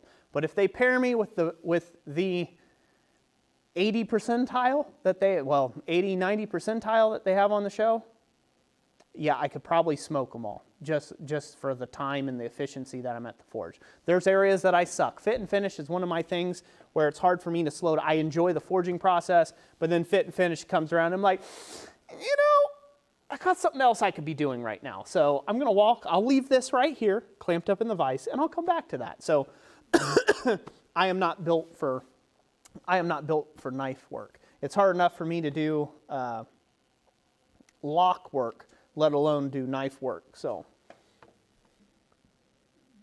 I will give them that. It's a lot harder than it may look to win the show. Floyd Hansen says, Roy, may I ask why you don't like blade objects so much? Well, great question. So this is a great thing. So this is kind of a lotus. So two things that people think I hate: flux and blades.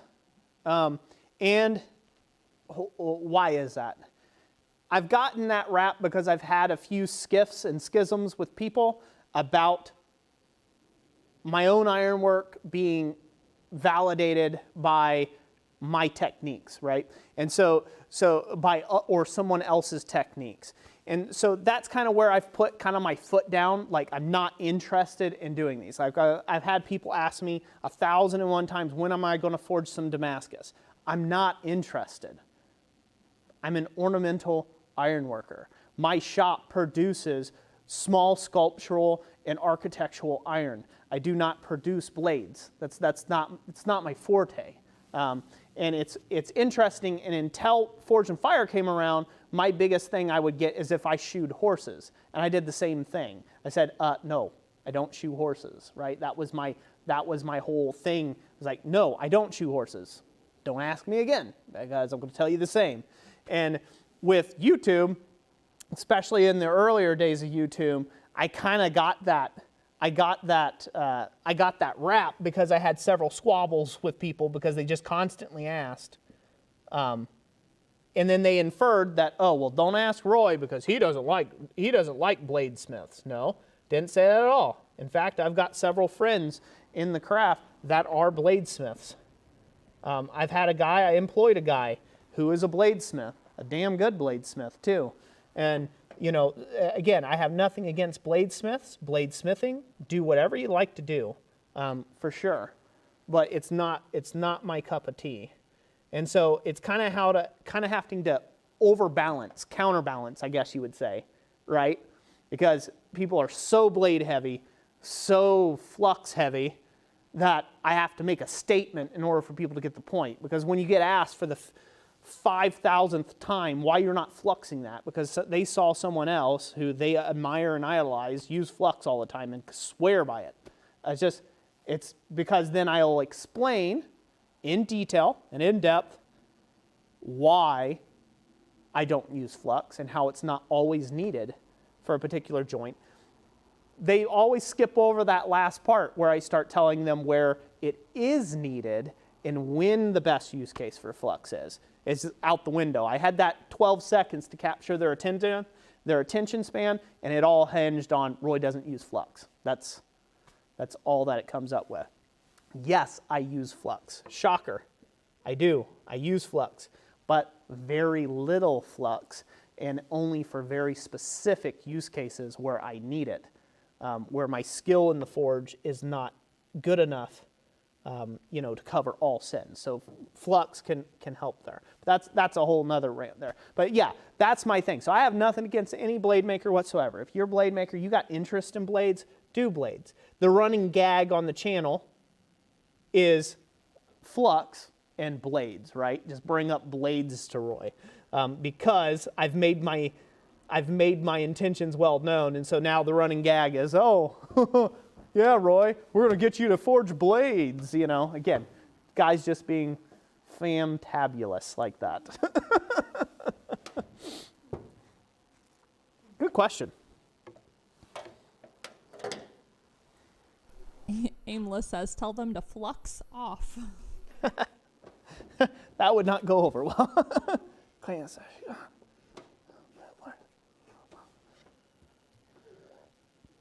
Yamez says, sound bite, I don't use flux. Roy Adams, 1-1-2021. Oh. All right, we'll let that warm up again. It's dying off. What else we got, Jess? Gordon Farmer says, Roy, I do small garden lantern holders and wind chime parts, but it's a bit of blacksmithing that not many smiths do. But my twist in it, I use my surroundings to move and form the metal. Well, that could be a cool way of doing it. And if you're trying to sell that, make sure you include that bit of information, that's what you're trying to accomplish with your work. Show off how your work is a little bit different. And that's good. Metal Blueberry says, I have flux, but it isn't working once I poured it out of my coffee pot. Oh. William Wool, yes, Roy is a lefty. Yep, a big lefty. In handwriting only. Heath Miller says, so there's a chance that you would love a kilt? No.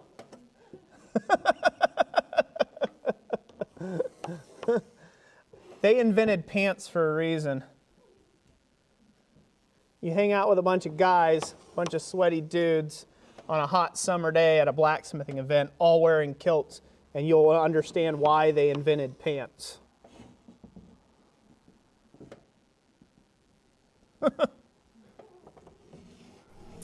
Granddads says, I will be unveiling a simple skillet jig for those in need of something or anything. Cool.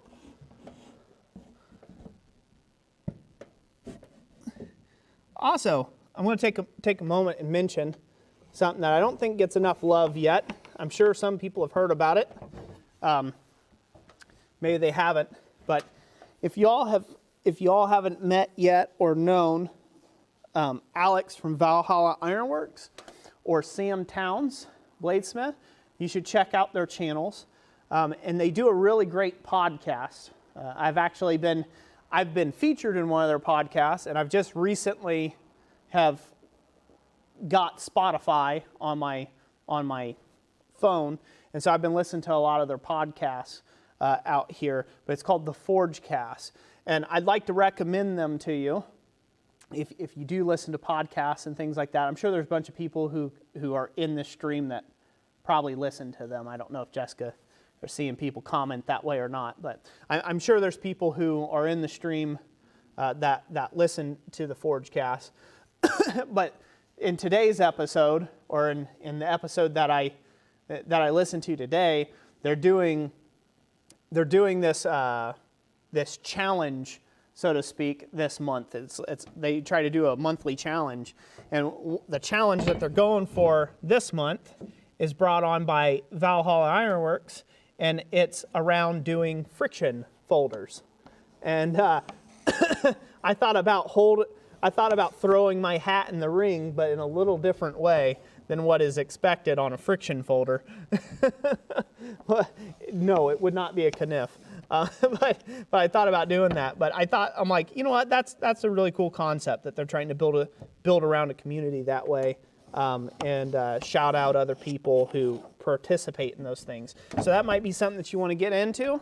I suggest you go check them out. But yeah, again, shout out to the Forgecast over there.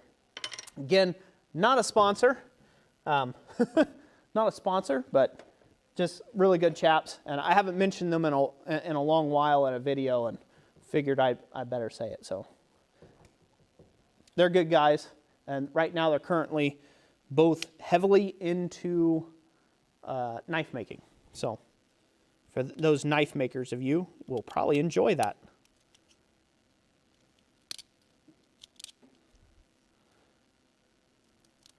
Yama says if he sent his tutu, would I make you wear it during a video, but he would need a bag. No. Yeah, if a kilt's not happening, a tutu's definitely not happening.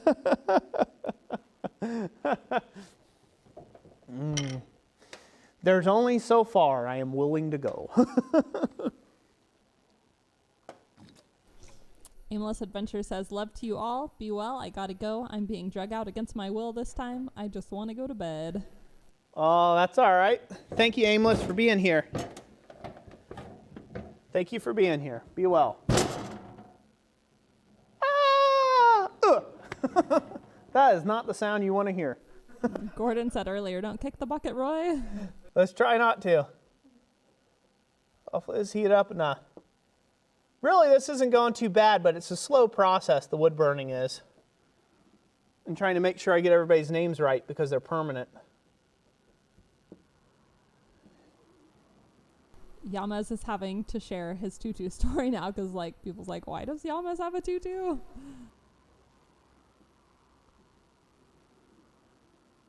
Dang. No, granddads, we don't have a live audience. It's just me and Roy.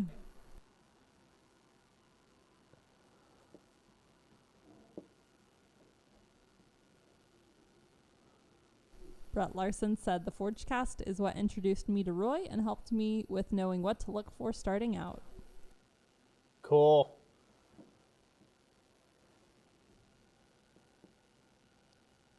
Awesome to hear. Metal Blueberries, is that the same bucket he is sitting on? Is he trying to kick it?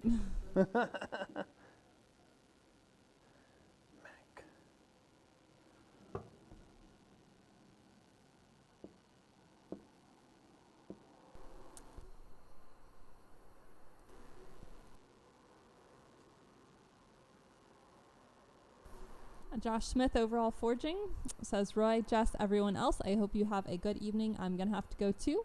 Having a moment. Love y'all. Take care. Yep, love you too. Thank you for being here.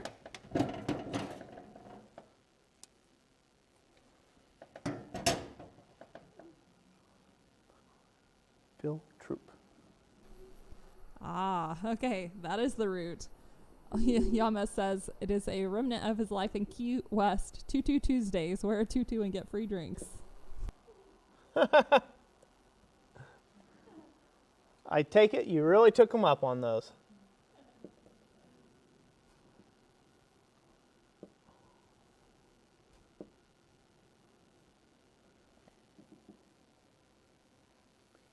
Someone asked a little earlier on if we were announcing in this live stream what 2021 is the year of. I don't know. I think that's going to be in the next live stream. What do you think, Jess? Yeah, I think we're yeah. Yeah, so next live stream will be the big reveal live stream of what 2021 giveaway lives will be and what the year is of. I thought about doing it in this live stream, but there's so much going on already with, trying to focus on getting all the members' names on the wall and stuff like that, membership. I decided we're probably just going to keep it simple on this stream, as a hangout and a Q&A type thing. Well, what I can tell you, I can tell you a little bit of a different format that we're going to be doing in giveaways.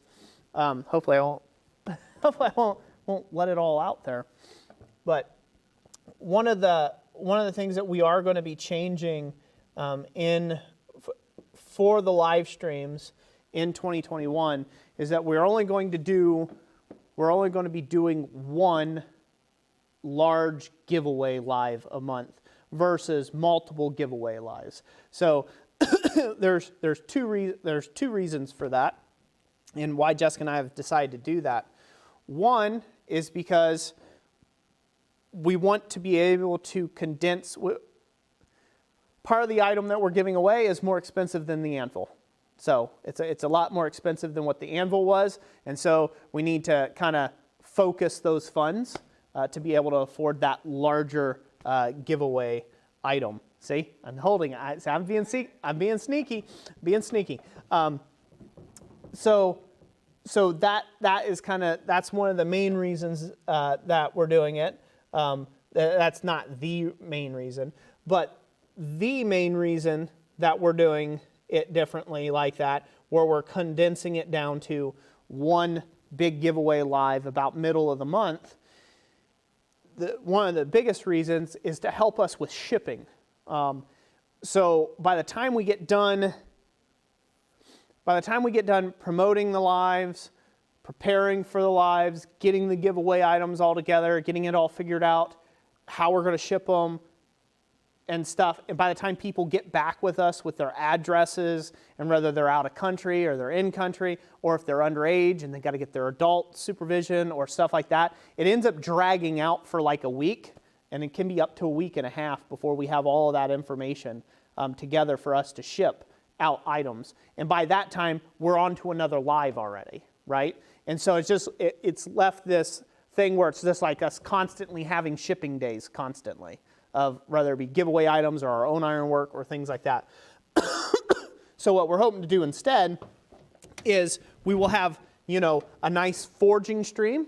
Be the first of the month will be just nothing but a forging stream where I will be educating and we'll be talking about the forging and stuff.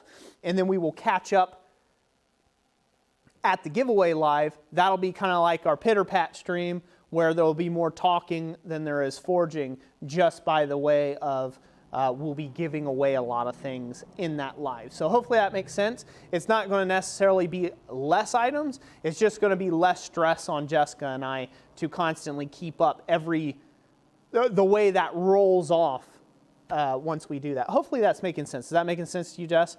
Because there's a roll off. There's a certain amount. Just because we say, okay, here's the giveaway live. Okay, we give away 15 items in a stream. Well, now we're on a waiting game. We might be on a waiting game for 2 days. 3 days for people to get back with us with the things that they won. And then that's running into my time that I need to be forging because now I need to ship these things. And then it just, that constant overlap, and then it runs dead into the next stream, and then that finishes out our month, and we're still constantly trying to catch up. So I'm hoping that will help ease that off and eliminate that. So this way, again, our first stream of the month will be our forging stream. The second stream of the month will be our giveaway stream, where we do our giveaway stuff. And we're getting the snow. We're getting the snow now. It's coming in. Hopefully that makes sense.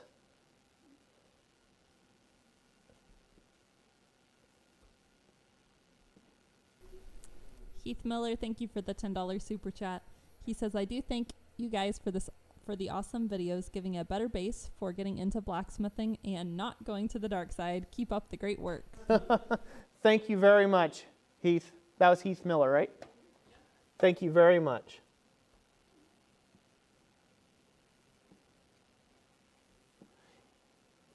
Yeah, so go ahead. No, oh, you got them. Go ahead.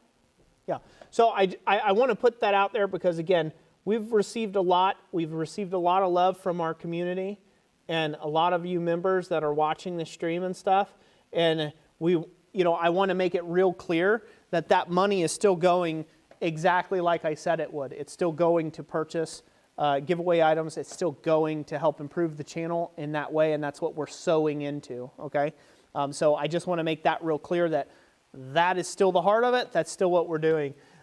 But we need to condense it all into one stream. And I think people like that a little bit better too, because it will help the chat slow down in the forging stream where I can be teaching and I can spend a little more time answering questions about particular projects that we're going to be working on versus, okay, let's give away another item to try to keep it interesting all the time.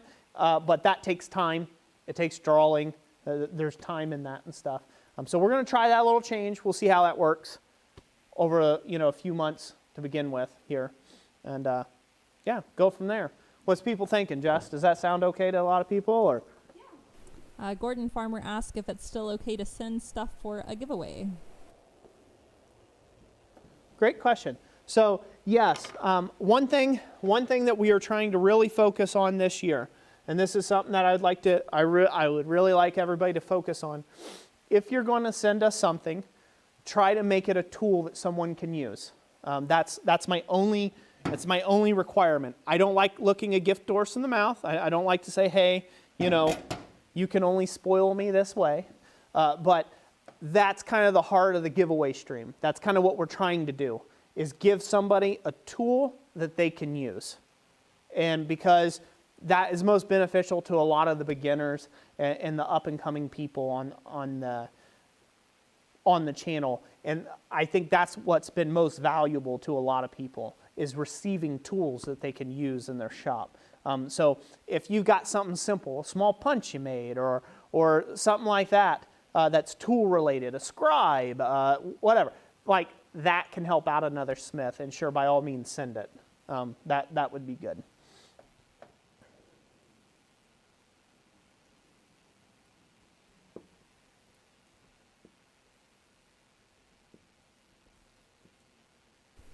William Wool said, idea, make a set of alphabet tips for the Woodburner. And I had mentioned that they make them. The only problem, it takes a lot of time to change them out. And he said, we'll just get a Woodburner for each one. He's a thinking man.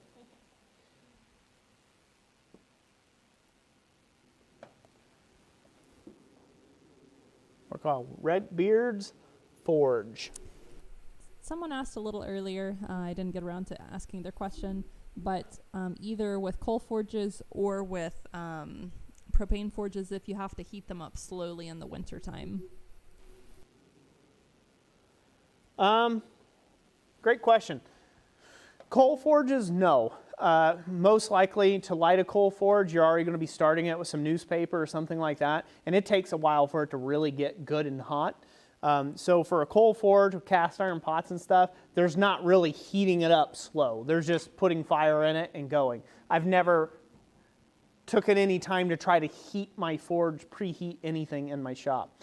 Now, the only time I will do preheating is if it's a really moist day, like gas forges. If you want to protect the liners in gas forges, especially if you have a hard refractory liner, or if you have even soft fire brick, it's good to just low fire it for a good 10 minutes or so to kind of bake out the moisture. If you're in an open air workshop, you kind of want to bake out some of that moisture. So say it's a big rainy day, you may want to fire it up on a really low heat and just let it run for 10, 15 minutes just to drive out some moisture before you go to face of God hot. But yeah, that's the only thing I'd say on that. When it comes to the winter months, no, not really. I actually had plans this year to do an entire video. It was going to be a kind of a Roy Rant video on, preheating anvils, but I didn't get around to it. So hopefully this new year, 2021, I will get around to that video. That requires me buying some certain liquids to chill certain things down to certain temperatures, and then showcase how preheating is a waste of time. But and I need a spare anvil to do that. Oh, just in case Roy is dead wrong.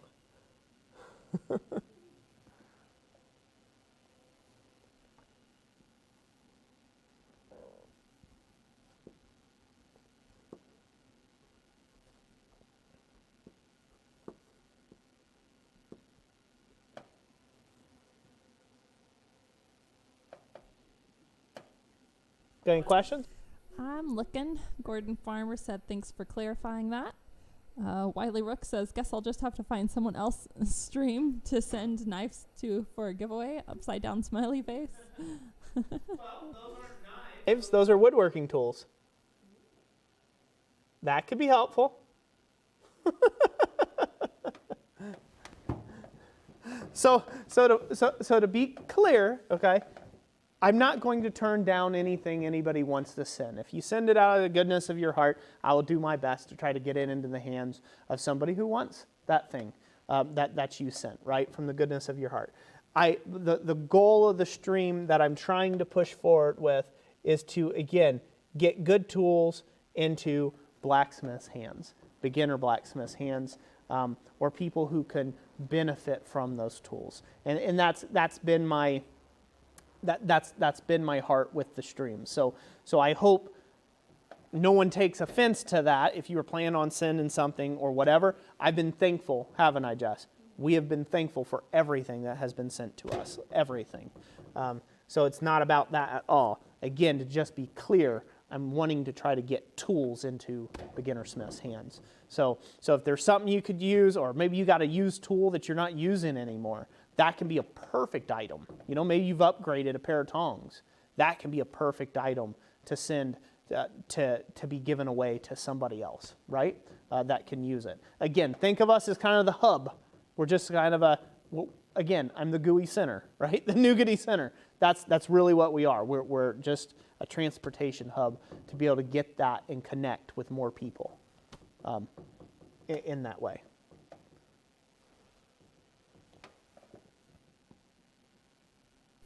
Metal Blueberry says, I have a question. What is the most easily accessible thick metal to use for dies for a guillotine? Mild steel. Mild steel is the most quickly accessible, easy die to get. Just find whatever the width and thickness is that you need, and then cut your dies out of mild steel. They won't hold up as long as something like, you know, a 4140 or some other type of steel, even 1045, 1075, anything like that. They're not going to hold up like that. But I have mild steel dies on my guillotine tool, and they've lasted about 9 years now. So, no, longer than that. No, not that long. About 7 years. Yeah, it's been about 7 years that I've had them in, and I've used them a lot. And the biggest thing is the mushrooming over on the top that you have to deal with. But I bring hot material out to work in cold dies. Hot material moves more readily than the cold mild steel.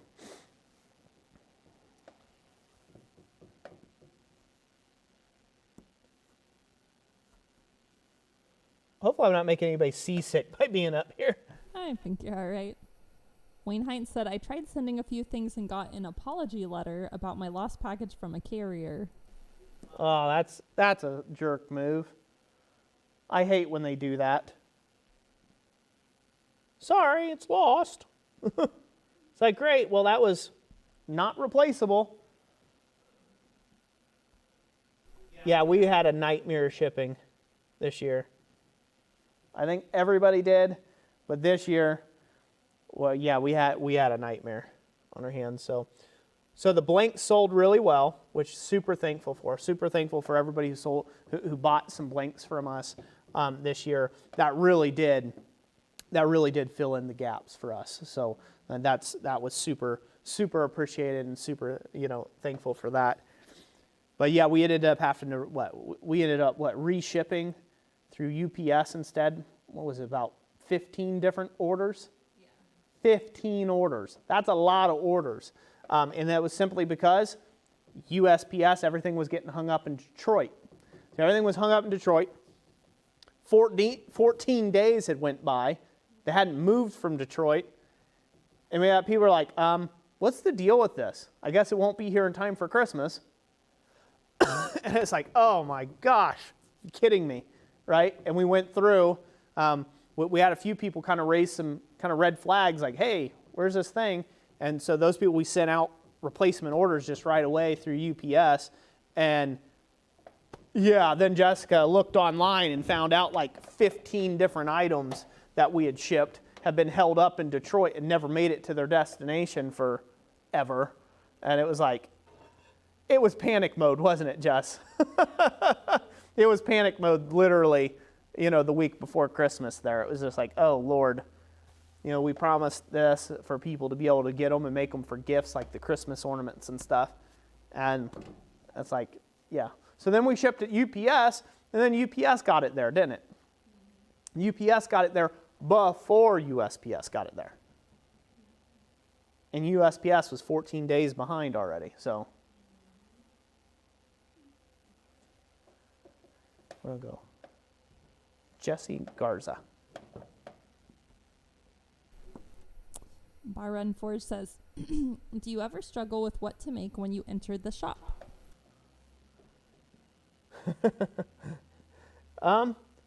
That is a great question. So I'll probably have a little different answer to it. For me, what I struggle with is I have a mountain of orders to work on, but what I want to do, I can't find the time to do, right? To break away mentally to do. And so there's that's something that I struggle with. But if there's like a dull day, like where it's like I'm kind of in between jobs, like one job doesn't need to be out until a few weeks from now, and or like I've got a job that I just finished up on, I'm kind of in that period. It's really hard for me to pull the trigger on getting into something I want to do because I feel guilty about the job that I'm not doing for a customer, and so that is particularly difficult on me. But as far as lack of creativity, I used to have those days way back when when I was just getting started in blacksmithing as a business, because I didn't really I was just throwing darts at a wall, just try to see what stick. They're like, ha, maybe that, oh, nope, doesn't look like dinner bells, is it? Fire pokers. No takers? Okay, fire pokers aren't it. Hooks? No hooks. Okay, let's try something else. And I just kept throwing darts at the wall. And then that was really discouraging for a while. It took me a while to get in the groove of that. But then all of a sudden those things started selling constantly. And then I never had a dull moment since. Oh, never had a dull moment. Now it's just more about like, oh, I want to...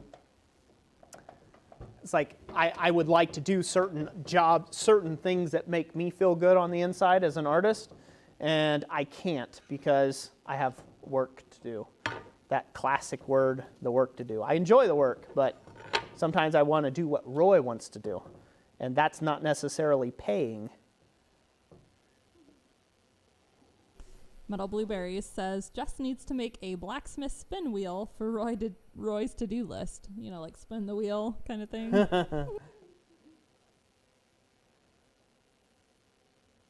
That would only work for certain jobs. Oh. Yeah, here recently, and I'll confide in you guys, it hurt my soul to turn down a job here just recently. A client came to me and wanted, an old client of mine from a long time ago, I did some railings for him, and he wanted me to make a large balcony, a 20-foot long balcony, 3 feet deep, 20 foot long on a second story, to make a balcony for him and to match another balcony he had. And it kind of crushed my soul, but I don't have the manpower to do that. So I just like, well, this is going to be one of those jobs that I'm going to have to turn down. But that's one of those type jobs that come in that is easily, 20, 30K, easily to make. So I've had more than one time I've had to do that in my life and career, huh, Jess? Oh. But there's no way I could have honestly, I could have snowblowed. He wanted my work for his thing, but I would have just been lying, basically, lying to myself. Like, I can do this job. No, it was all the way down South Carolina at his second home. It was, 20 feet of like I-beam. ×2. Got to lift it up on a second-story balcony. You got to be there. You got to meet with inspectors and code and like work with engineers and all this other stuff. And who am I going to have help me get that installed? I'm just Roy. So it was just like, even though that wasn't like, I was like, so I turned it off to another good friend of mine, a good friend of mine that does large architectural jobs, projects, Blacksmith. I just gave it to him instead and say, hey, you guys work out the details if you want to do something like that. You know, but yeah, I've had a couple jobs like that that I have had to turn down. And yeah, eats me up on the inside. But I've got enough work. Got enough work to do.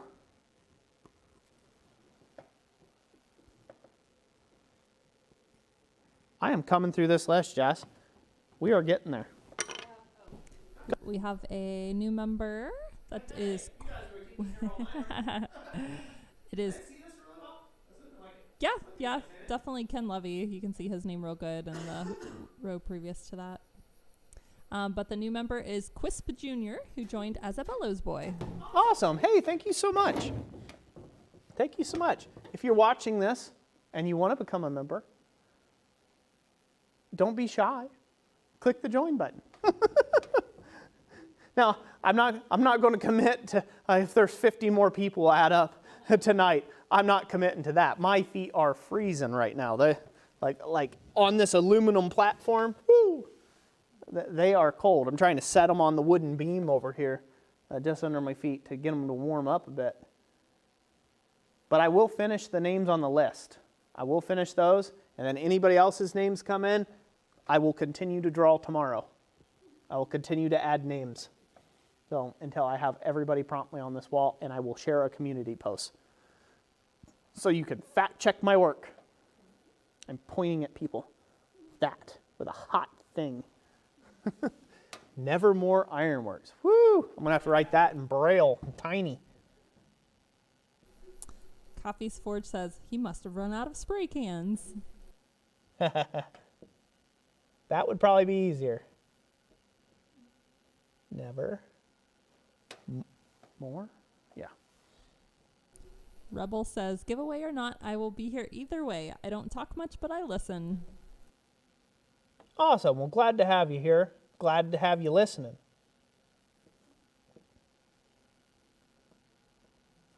So, one other thing I'm going to announce in this stream, since you guys are all here.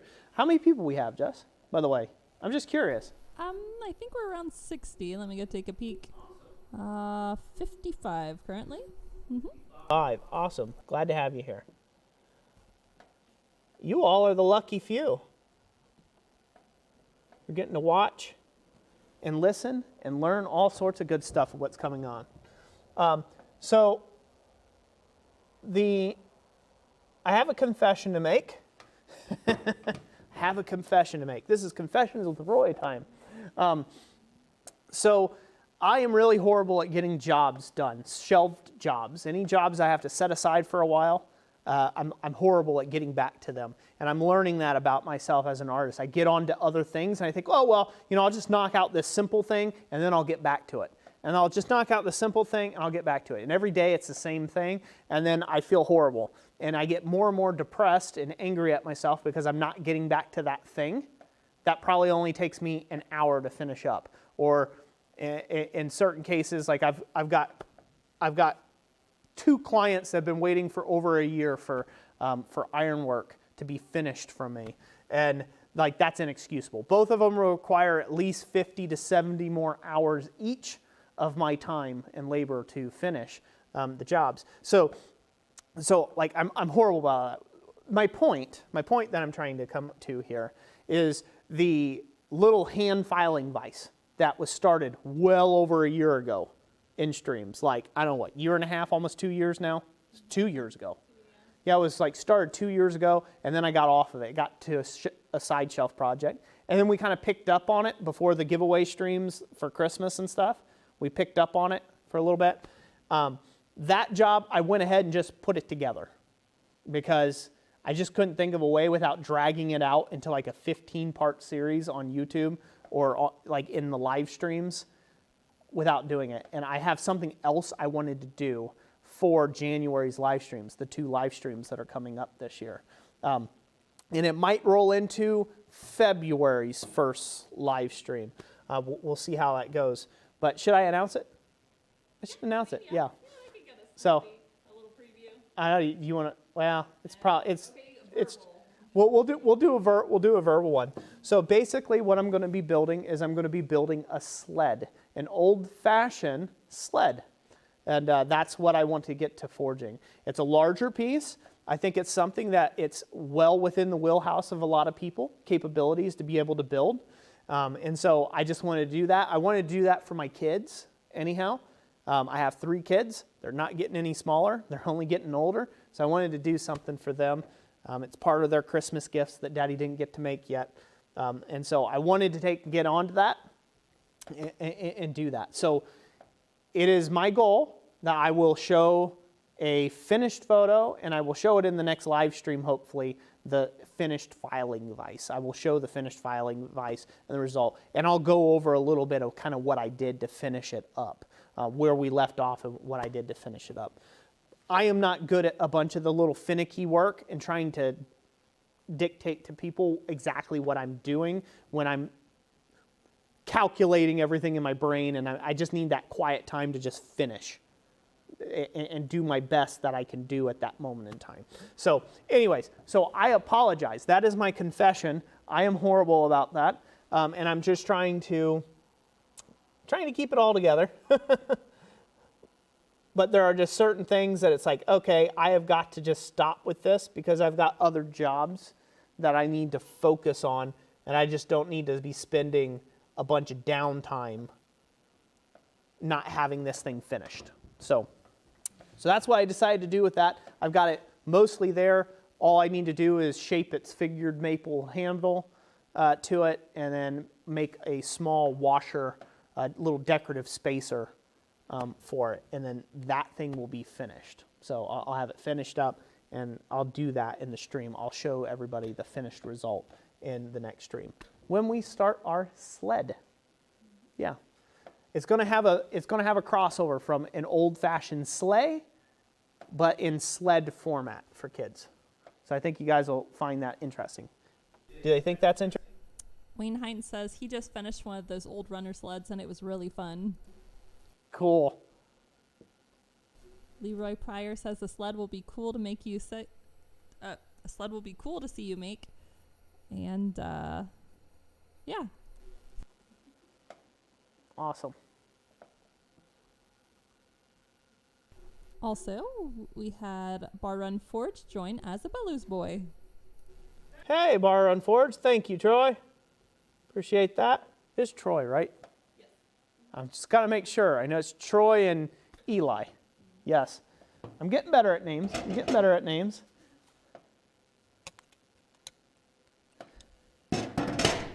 P.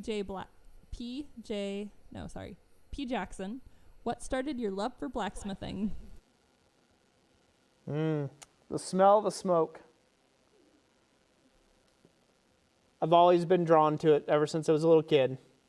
I got to see a historical blacksmith at Carriage Hill with my grandma, my grandma, blessing before she passed away. I got to meet a historical blacksmith there, just in Troy, Ohio, and that kind of got me. I was the annoying kid that wouldn't leave the guy alone and asking questions, and then so it wasn't until later when I got married to Jessica, and we moved back out to Ohio, when we lived in Ohio, that I was able to get into blacksmithing then. But yeah, the love of it started at a very young age, probably 6 or so. I've always been fascinated by I have always been fascinated by anything that moves, functions, work, bends, mechanical things. I've always been fascinated by those things ever since I was a little tiny kid.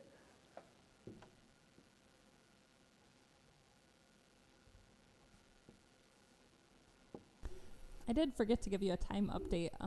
We are at 7:22 p.m. Eastern time. Woo! How's everybody feeling about that? Oh, we've had some come and go, but the majority seems to be sticking around. Rebel asked, any tips on where to get tools for the trade? There's a lot of online suppliers now. If you're really patient, you can find stuff through, like Facebook Marketplace and things of that nature.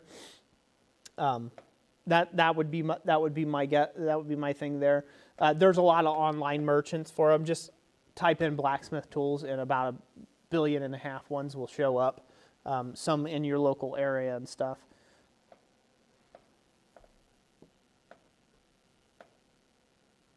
I don't have a specific place I buy from. I have a lot of my tools. I had a lot of my tools bought before it became a fad to be a blacksmith.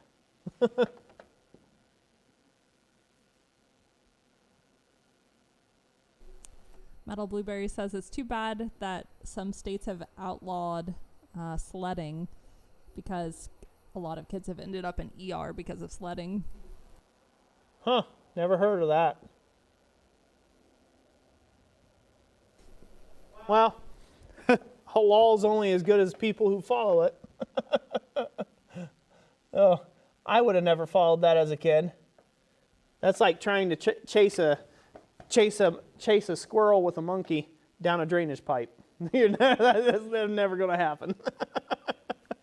You tell a kid to eat their peas, they don't eat their peas. You tell their kids to pick up your room, they don't pick up the room. You tell the kids to, stop wiping that booger on their brother's face, they still don't do that. So you tell a kid, it's illegal to go sledding.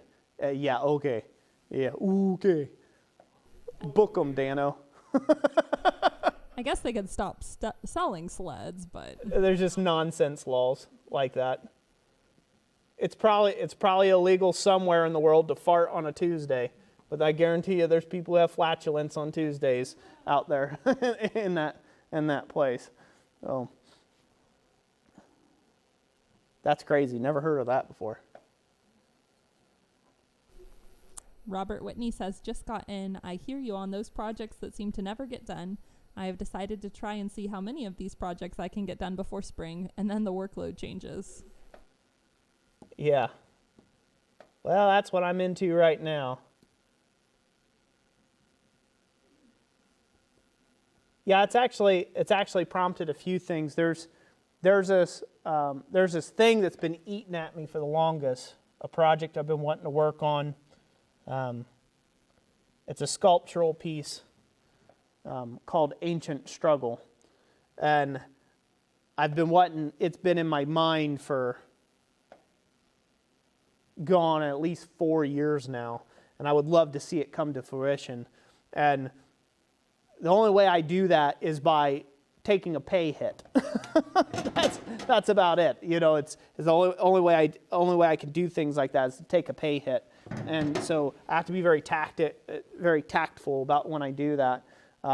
But it's kind of prompted me this year. I would love to undertake that process myself, and so I've decided that this year, usually I would have around the first year and stuff, I would have a lot of custom hammers to make, and I've decided this year that this is the final year. Well, last year was the final year that I was going to make custom hammers anymore. So I'll make them for myself or just for fun. I have a few custom hammer orders that I need to fill for other people, clients that are current clients, but I'm not going to be making hammers anymore. I'm just not set up to do them efficiently here in my shop. And because of that, that means I can't do them fast. And then that means they eat into other things. They become those projects that sit forever because they take me forever to make them to begin with, because I do not have the tools. I'm hitting them mano a mano, right? My press isn't running. I need to get my press back up in order, and then it would make it a lot easier. And I kind of had the press when I started making custom hammers for people, and now I don't have the press, and so all I've got is the power hammer, but I changed the power hammer up to work with different types of tooling, and it's a whole story. So, and it's a really, for a hammer that has a 75-pound ram, it's doing all that it can do. That's really not that good of a hammer to do 2-inch billets. That's not the proper tool for that job. It's great at drawing out material and other things, smaller stock, up to about an inch and a quarter-ish, and then that's about it. But it was never intended, I didn't design it to work on hammer billets.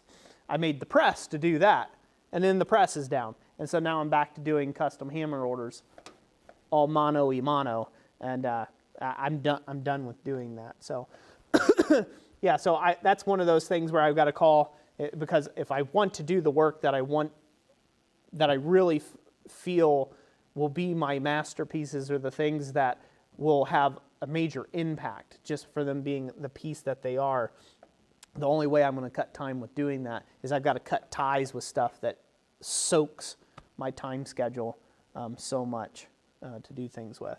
But yeah, my current, if I have any current customers that have bought hammers from me in the stream, don't worry, your hammers will be coming. I'm just not going to be taking on any more work when it comes to hammer orders, things that soak me for time. What's going on? You're looking at me there. Let's see. Just gonna get better says ancient struggle ? Isn't a pay hit part of the ancient struggle? Well, it's going to be on this one.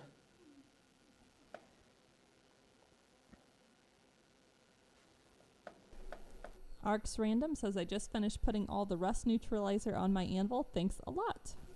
Very welcome.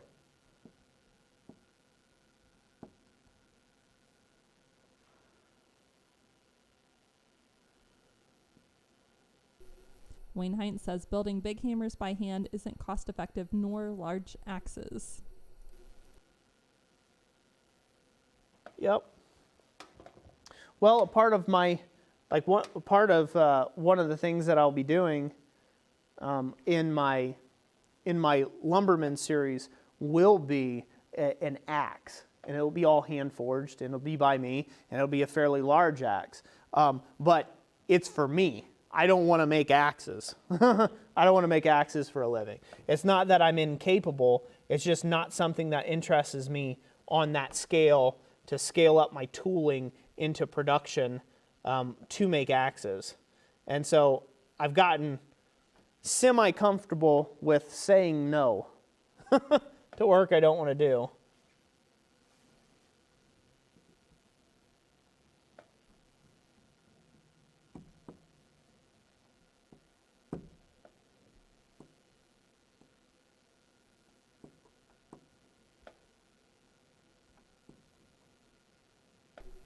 Gordon Farmer says over here in the UK, no kids can play tag or hopscotch or do much in the way of play due to health and safety. Yeah, those are jerk moves. Evermore Ironworks, Gene Simonelli, Gordon Farmer's Forge, Frank Strock, now Black Collar Ironworks. Got him done. Woo! How many more are on that list still? Enough. So we still have Robert Eno, Mike, John Willoughby, John K. Willoughby, Tyler Kahn, P. Jackson, Metalman Productions, S&C Forge, Robert Lannis, Justin Ray, Smachalk, Schmalk, Wartree Ironworks, Newt's Leather and Metalsmithy, which I'm just going to call him Newt. Newt's Leather. That's what I'm going to go with. I'm not writing out everything. And yeah, that's it. We're pretty far. We're not too far away. Pretty good. How's that look to you, Jess? It looks really good. Looks fantastic? I think it looks good to me. So keep hitting me with them, Jess. Okay. Oh, yeah, and then you'll have 3 more down here that I've written Haha, good.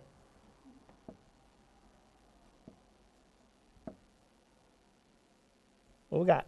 Wayne Heinz says, I just made myself a broad hewing axe and it took way too long.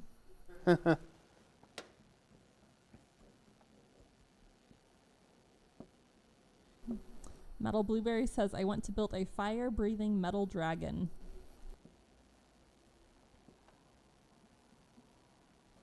Well, I've seen those happen before. They take a lot of work. Had one at Quad State. Chris Schaefer says, what happened to the little blacksmith toy dude from the early videos? Still got him. My dad actually made that for me. I still got him. I was going to end up going to revamp my intro with maybe that one again, but just haven't had the time. Gordon Farmer says, Roy, how many times have you thrown stuff in the scrap bin before you got it right? A bunch. You should see my scrap bin. You should see my scrap bin. It's been a bunch. Ugh. I gotta stand for a second. Oh, let the blood run back down to my feet. Ugh. Excuse. Frank Struck says, I'm back. Had to walk the dog real quick. Alrighty, I see my name on the wall. Just at the right time. You can rewind if you like. Man, sorry, earthquake. All right, we're on to John K. Willoughby.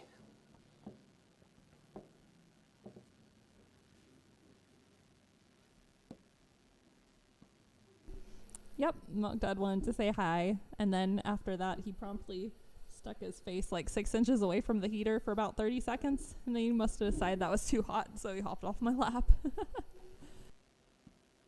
Crazy.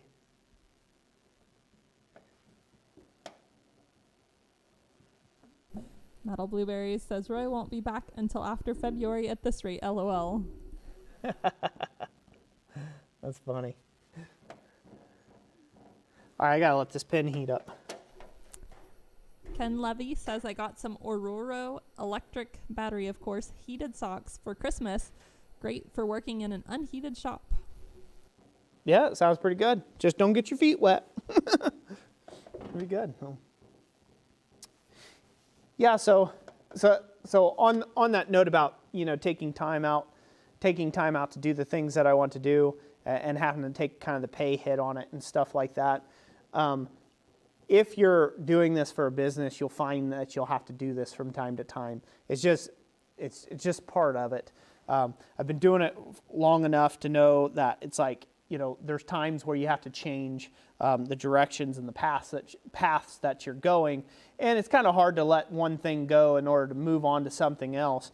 But it's necessary for growth, and that's the hardest part is because you get comfortable, right? You get comfortable with knowing that you have a certain amount of surety for the fact that, oh, well, if you're known as the knife guy, but then you decide you want to do sculptural work, there's going to be a transition period where you're not going to have any work, and that's scary. That's darn scary.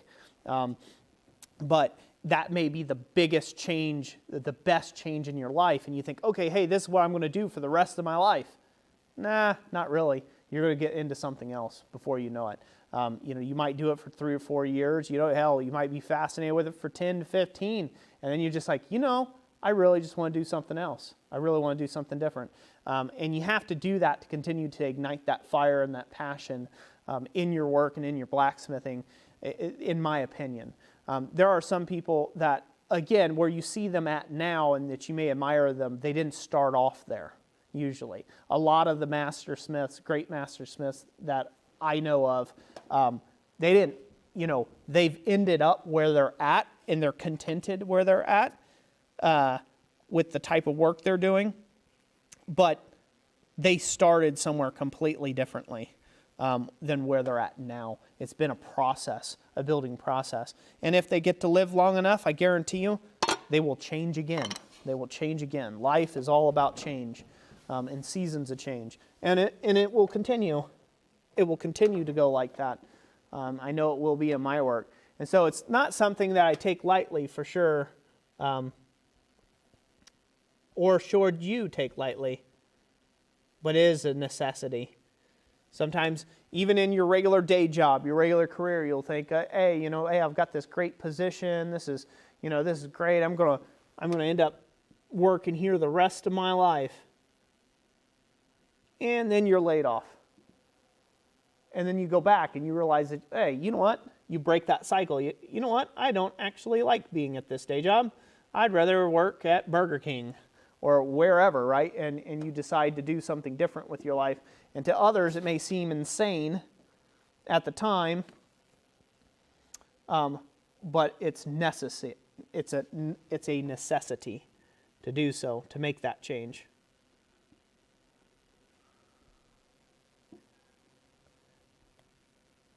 It does get easier to make those changes over time because you realize that you're not just going to fall flat on your face instantly by trying.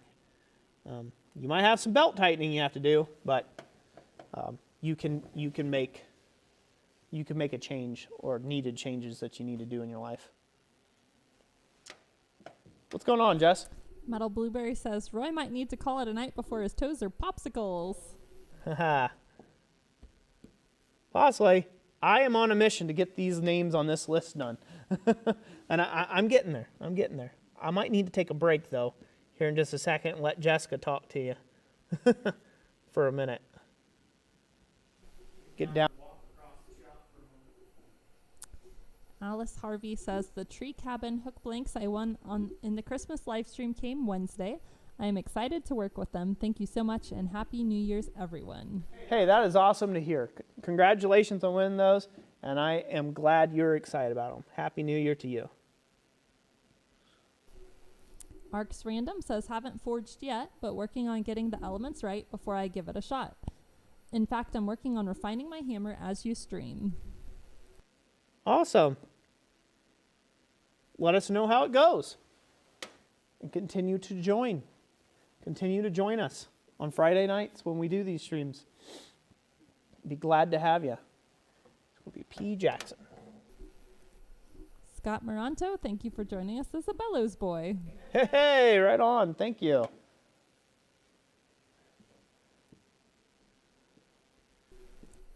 Frank Strock says, that's why I pick through other Smith's scrap bins. One person's trash is another person's treasure.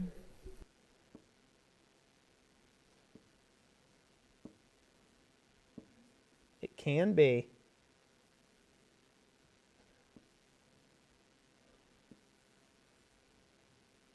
I tell you what, for me, this has been the best smelling stream. Smelling this pine burning. It's so nice. It's been a great smelling stream. So, I love seeing all these names. Those are great. Man, those are great. I'm loving that. Glad you used a ruler. Makes it a lot more even than it would have been without. Yeah. Yeah. It would have bugged you, wouldn't it? Maybe. Definitely. Scott Moranto says, longtime follower, just joined. Have enjoyed all of your series you have put together. Thanks for all the material you've made available. You're very welcome. That is awesome.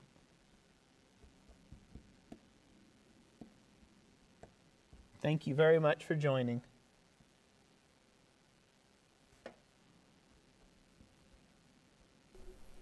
Metal Blueberries. There is an excellent book that teaches that fundamental about making change called Who Moved My Cheese. I highly recommend it. That is so funny because I've read that book, but I can't remember for the life of me. It's been forever. I think I read it around the same time I read The Little Prince. I'm a big reader. I've read all kinds of stuff, but yeah, that's been a while. That's funny. Actually, for our oldest, I got her the Chronicles of Narnia series, and I gave it to her. She turned 10 not too long ago, and I'm about the same age when I got that series, and I have loved I've been reading some of the chapters out loud to her, and I love it because it brings back memories that you've forgotten you've had until you like revisit a subject. So that's really cool.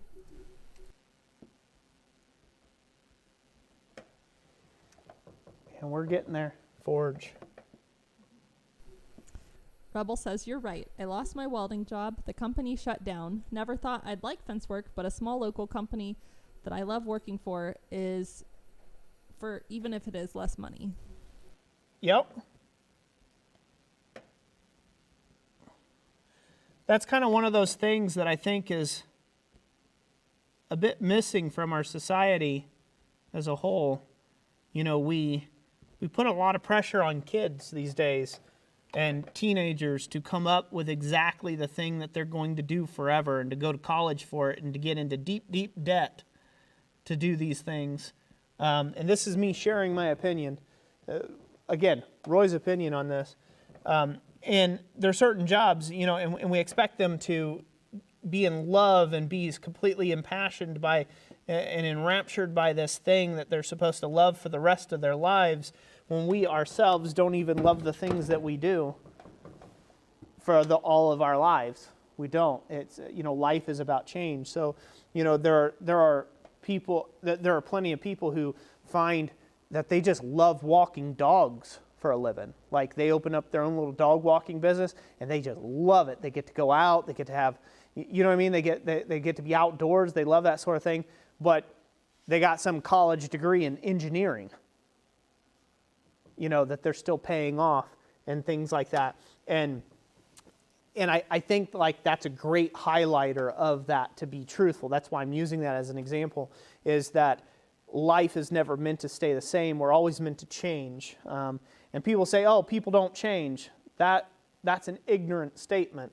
People change all the time. Some people are slower to change than others, but you are looking at a very different man than what you would have met 10 years ago even. I'm completely different. And it's just, you know, there's a lot of things about me that's the same, but there's a good majority of the way I look and my view and my scope of the world is different now than what it has been in the past. And that is a good thing. That's a healthy thing, to allow ourselves to grow like that. And in the context of blacksmithing, it's very important that you do that and you allow yourself to grow in blacksmithing and experiment and find what it is that you like to do at that moment in time. And it's okay if that changes for you. You know, part of this sculpture that I want to make has me kind of a little bit has me a little bit on the fence about one element of it. It requires, let's just say, it requires a sword of sorts. And I got two ways I can go on it. I can go full out, like a real, actual functioning sword, and that would require, yes, this guy to make something that I have no interest in order to complete my sculpture.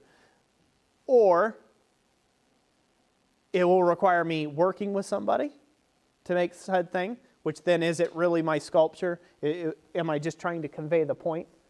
Or do you need to work for the entire thing? Does the whole piece need to be yours in order for it to be your thing? Or I was going to make it more figurative in that, so this way I don't have to, I can be rooted and grounded in my ways of not making sharp, pointy things. So I've been a little conflicted on those notes, and part of me wants to be stiff-necked and say, no, absolutely not, I won't be doing that sort of thing. But that might actually be the thing that I need to do in order to feel complete with the project, with the sculpture, for it to have my work from beginning to end, to finish the sculpture that way. And so something where I'm not willing to turn, I'm not willing to move on a certain point, might actually hurt me ever doing the project. See? Would I throw out the baby with the bathwater, so to speak? You know, something to think about in your own work. You know, we all have things that we do that we don't like to do. We all have things that we wish we could do all the time, but then once we do those things all the time, we end up hating them. Because it's like, good Lord. It's like, I don't want, too much chocolate cake is not a good thing. You like chocolate cake because it's a rarity, and that's why you like chocolate cake. So I'm rambling, ain't I? Am I making sense to people? Or are they saying, Roy, shut up and get on with it? Arcs Random is like, there's literally someone walking their dog in front of me while I'm grinding right now.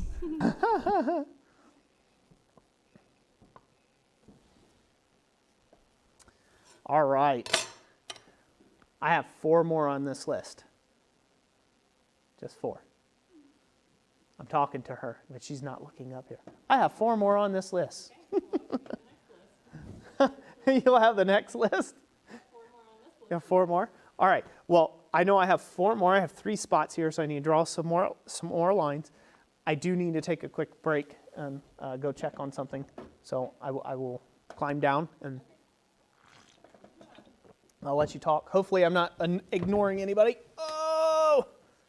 Old man! Old man! All right, I'll be back. You will be back. I will put you on mute. Careful.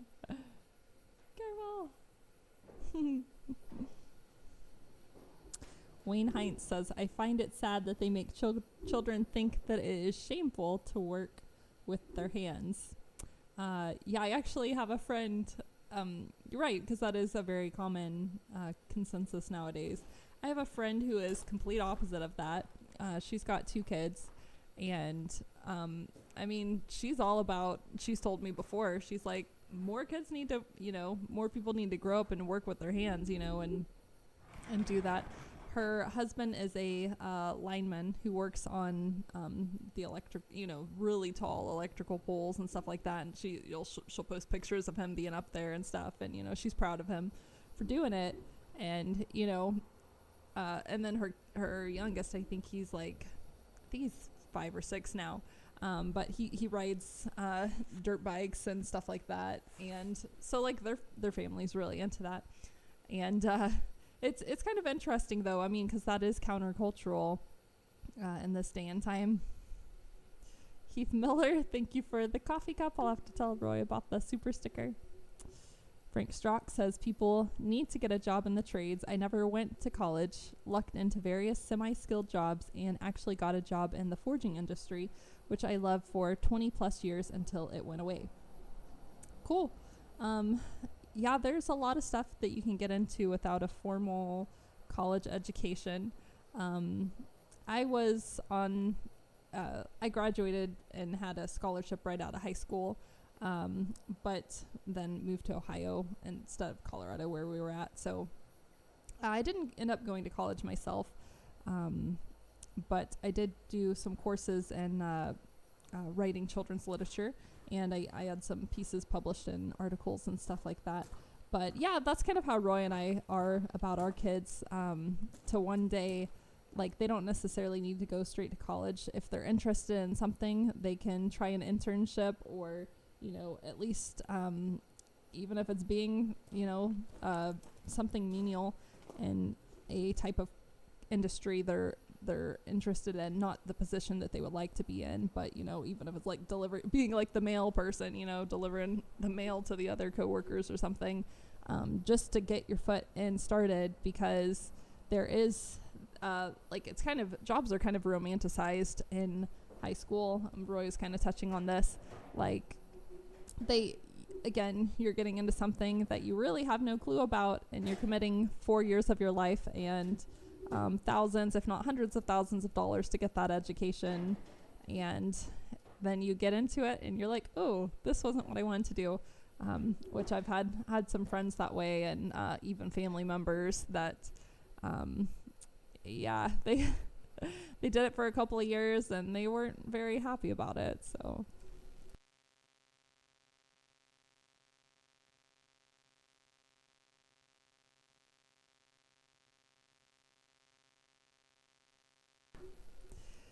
Gordon Farmer says, I'm an ex-nurse and an ex-security officer. Now I'm a full-time caretaker for my disabled mom.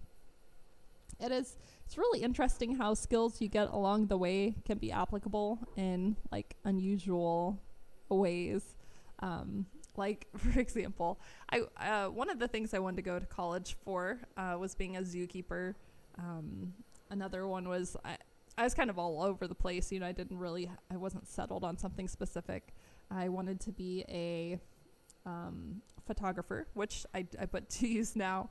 And, you know, the animal husbandry, Roy and I had farm animals for a while when we first got married. So got to kind of go down that road as well. The writing, I've applied that in multiple ways. You know, I did the articles earlier on. And even now, you know, I use writing a lot for writing listings, you know, kind of like more informal things, but still using that skill a lot. And another one was I went to work at a state or a national park and be a park ranger. So that's interacting with people. I was very shy back then, much more so. I'm still very shy, but I was a lot more shy back then. So, yep.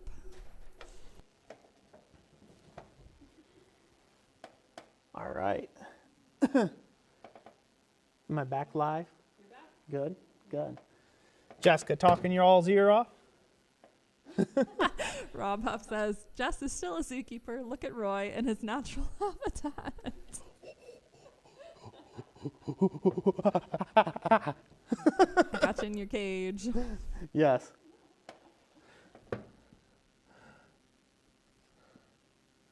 Thanks, Rob. Thanks for the vote of confidence. Wayne Hines says, I was a machinist, a welder fabricator, a mechanic with an engineering degree for 35 years. Now with my health issues, I smith and I build and to stay off of disability. See? Change. It's part of everyone's lives. What you go for and what you think that you're going to be doing for the rest of your life and that you're just swooning over at the age of 20 is not what you're going to be swooning over at the age of 30, and so on and so forth. I mean, there will be elements of it that you may still like, but then you'll have the other elements that you don't like. And that's okay. And it's okay to change and move on. Heath Miller says, Jess rant. I guess that has been the closest thing to a Jess, what are we calling it? Jessica Jaunt. It's the closest we've had to one of those so far.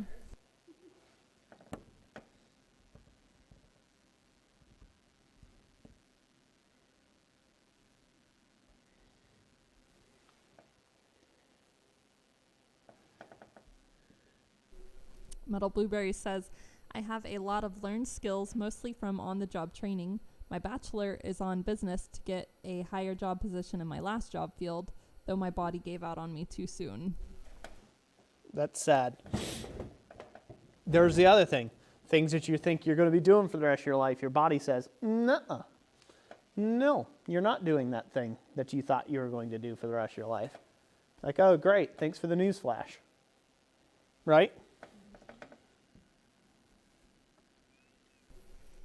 Wayne Hines says, metal is in my body and blood, LOL.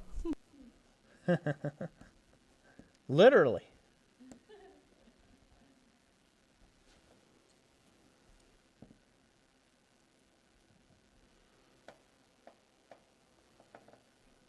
Oh, while you were gone, Heath Miller sent you a super sticker of a tired, I think it's a coffee cup that says tired on it. Thank you, Heath. I appreciate that. And reminding me to drink coffee. Good.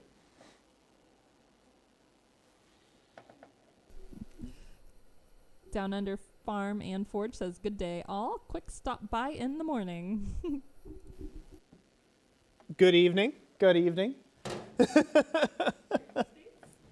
Here in the States. Good to have you.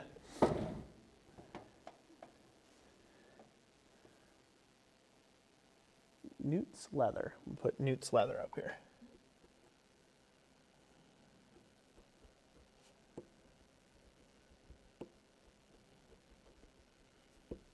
Any of these that aren't that dark, I'm going to come back through and probably tomorrow and just like darken things back up.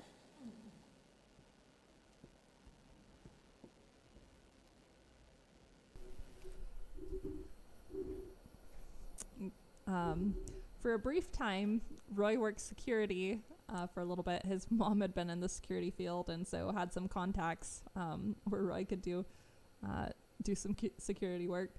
Would you like to regale them with any of those interesting tales you had during that brief time?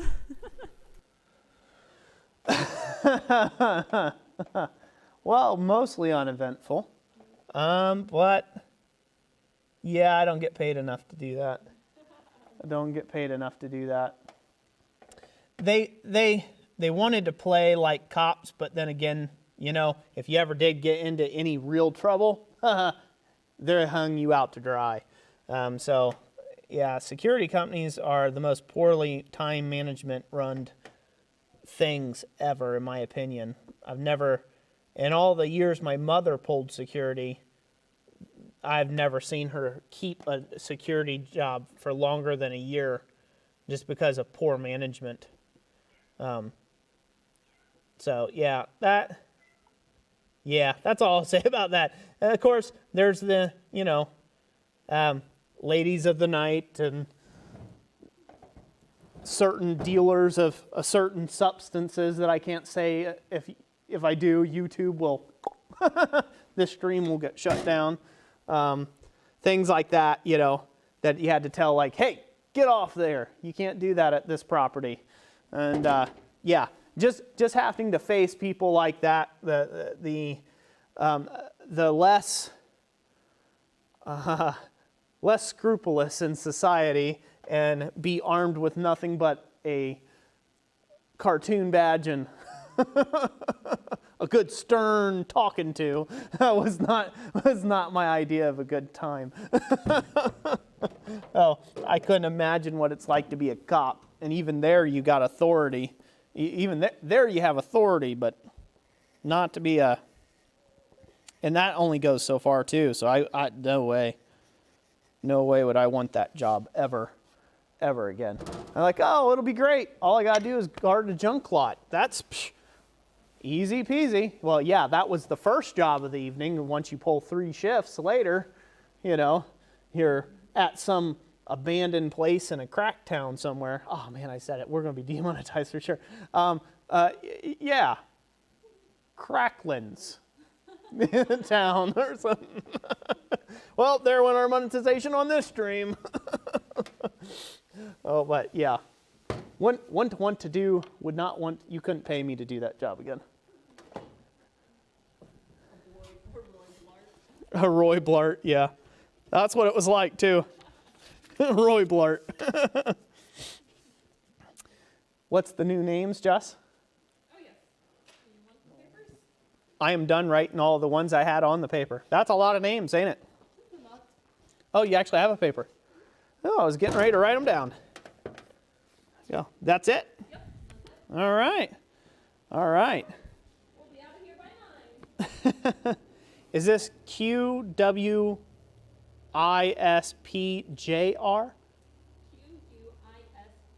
Quisp, and then Junior JR together. You'll have to, I'll come back to that one here in a moment. So let's go. We'll start at the bottom with Scott Maranto.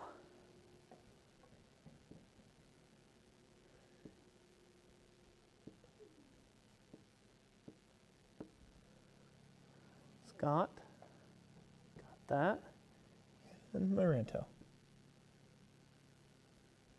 It's quiet. It is. A random fact from 410 Forge Blacksmith. I heard an average adult has enough iron in their blood to make 1 nail. That is a random fact. Down Under Farm and Forge says, LOL Roy, great to see you on Trent's channel the other day. You really support the community. I do my best. I do my best. Yeah, it was cool to see him go live. And he did a forging stream yesterday evening, so that was good to see that. So I try to support everyone I can.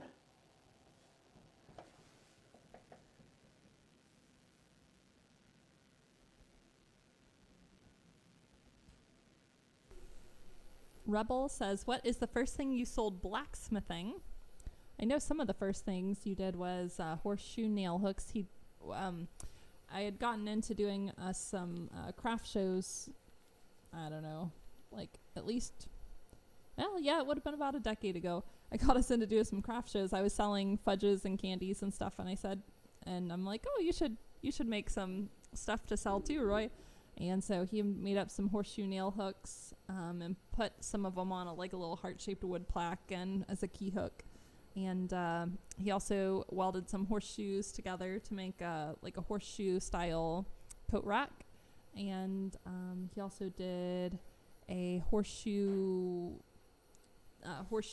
bordered a little sculpture with a cross in the center.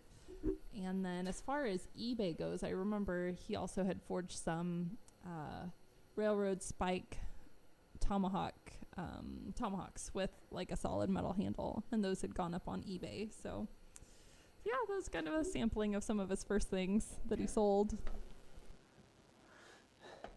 That was interesting years. A lot of fun though.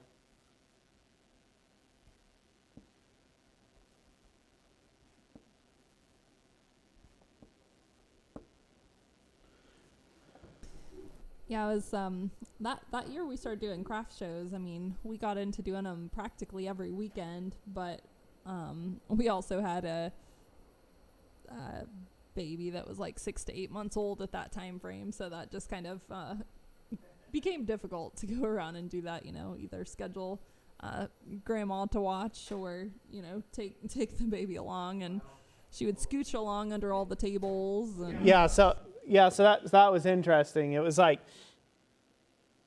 we had one baby, and then 2 years later, so now we have a 2-year-old, and we actually have one on the way, and then 9 months later, 2 years, 9 months, or it was about a year and a half, and then about 2 years. So 2 years is exactly. Now we've got a small infant, one running around all over the place, and trying to sell ironwork on the table and everything else. It became too much. And then a couple years went by. We were still doing some craft shows and stuff, even though we had 2. We were doing limited then. And then we found out that we were going to have the boy, Ivan. And it was we're done doing craft shows. You make that sound really spread out, but I really don't. I think the craft shows, it was within 2 years, I would think. But we still did some of the urban nights and stuff like that. We were doing art fairs and stuff, but we had a babysitter and things like that then. It's no, we can't be taking these kids everywhere. So. Yeah, we've figured that out. It works best to do a live demonstration with somebody to handle the table, and then Roy doing the demo. And so, paying attention to the kids running all over. What's that? Dude, I've got so many great stories around that. I hope one day I can meet everybody in the community and just sit around a campfire and regale you with some of these stories from old. These are stories I can't even share on YouTube just because, YouTube being YouTube, they're Nancy's about that sort of thing. So I can't tell you some of those, but you remember the drunk Indian guy? You remember him? Yeah, hitting on you? Yeah, that was good times. That was good times. And that's we're not bringing kids out to these sort of things, these events, art fairs and street festivals. I had a hammer on my hand, just off to the side. He didn't see it. Yeah. He didn't see me either until I came up to him, did he? No. We got everybody guessing now, don't we? We're whoa, what's going on here? I was going to lay hands on him and praise the Lord. I can neither deny nor confirm that I did lay hands on him. Metal Blueberry says, watch kids with a bungee cord harnessed to the table legs. Okay, so this word is it quisp? Yes. So it's Q-U-I-S-P? I'm scrolling up to it. Give me a sec. Q-U. Yeah. Yes? Yes. Q-W.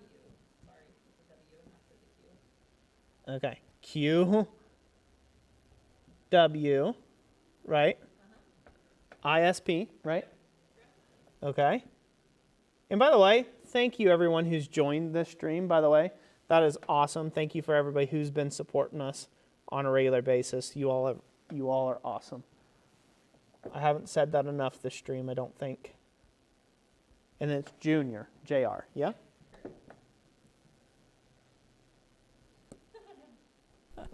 Granda says, I was not drunk.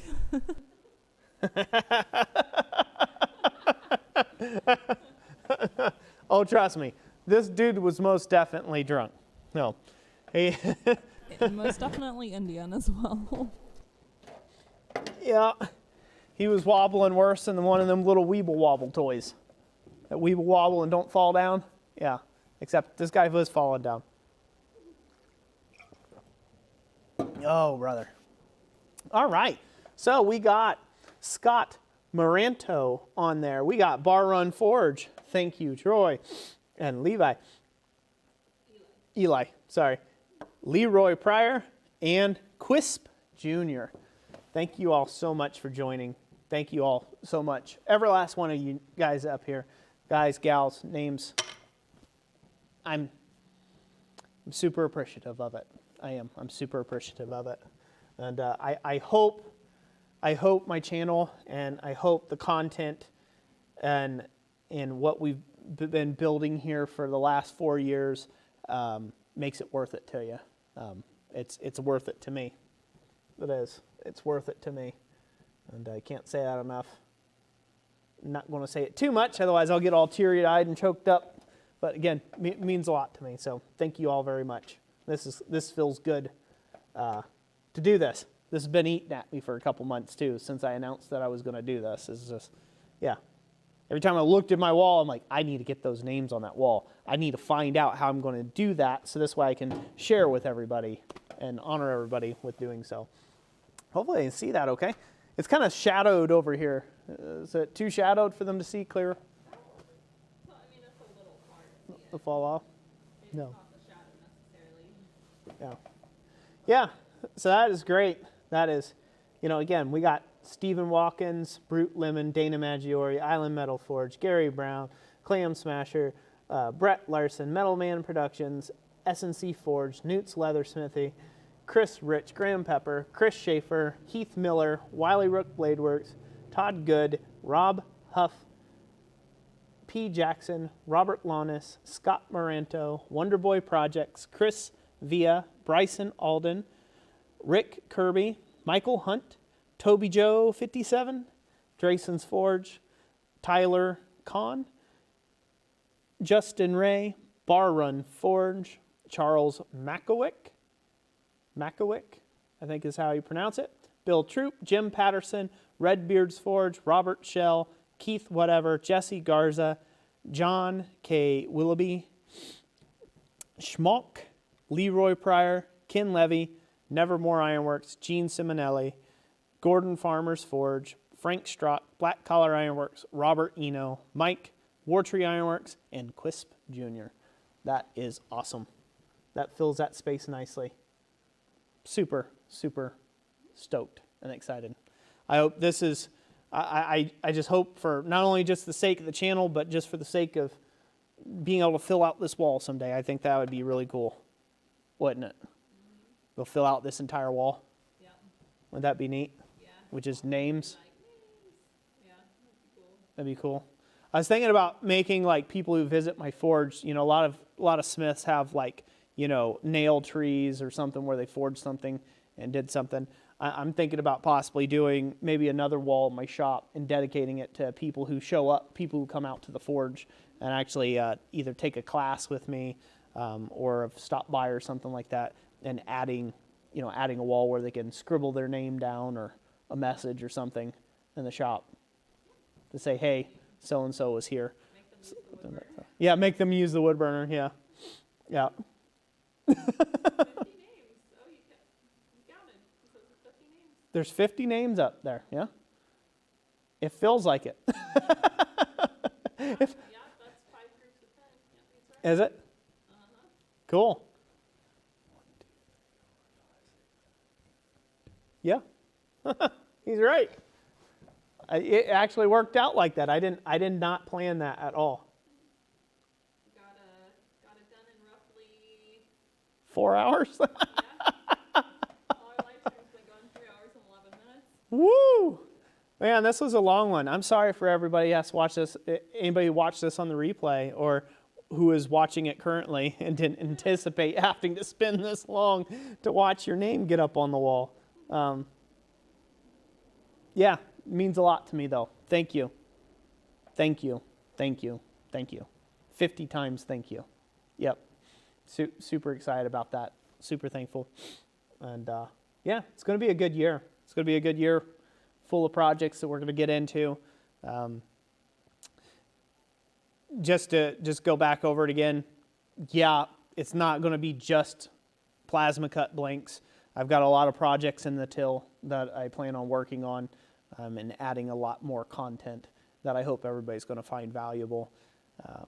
There's something I want to do this year. I want to bring people along a bit more for the ride on like my daily, my day in the life kind of stuff, because there's a lot of jobs that I do. There's some jobs I don't film just because they're not I'm not supposed to film them. I'm not supposed to show them. They're not meant to be for public consumption. It's a private item someone bought from me. So there's stuff like that I can't film. But then there's stuff that yeah, I can. I can film some of the stuff, and I wouldn't mind doing that. I just haven't really ever found a way in being able to do it. That's why I was kind of excited about what Jessica bought me, buying me this little DJI Osmo Pocket, because it has the ability of being this small little gimbal. All I gotta do is just like pull it up, and I can start recording thoughts right away when I'm in the moment, and I don't necessarily have to set up everything that we've got for like all of our production cameras. And those videos won't be tutorials. I will be able to share thoughts along the way, and I'm thinking about calling those like Blacksmith Bites, and I think everybody will find. I've already done 2 videos like that. I hope people found those interesting.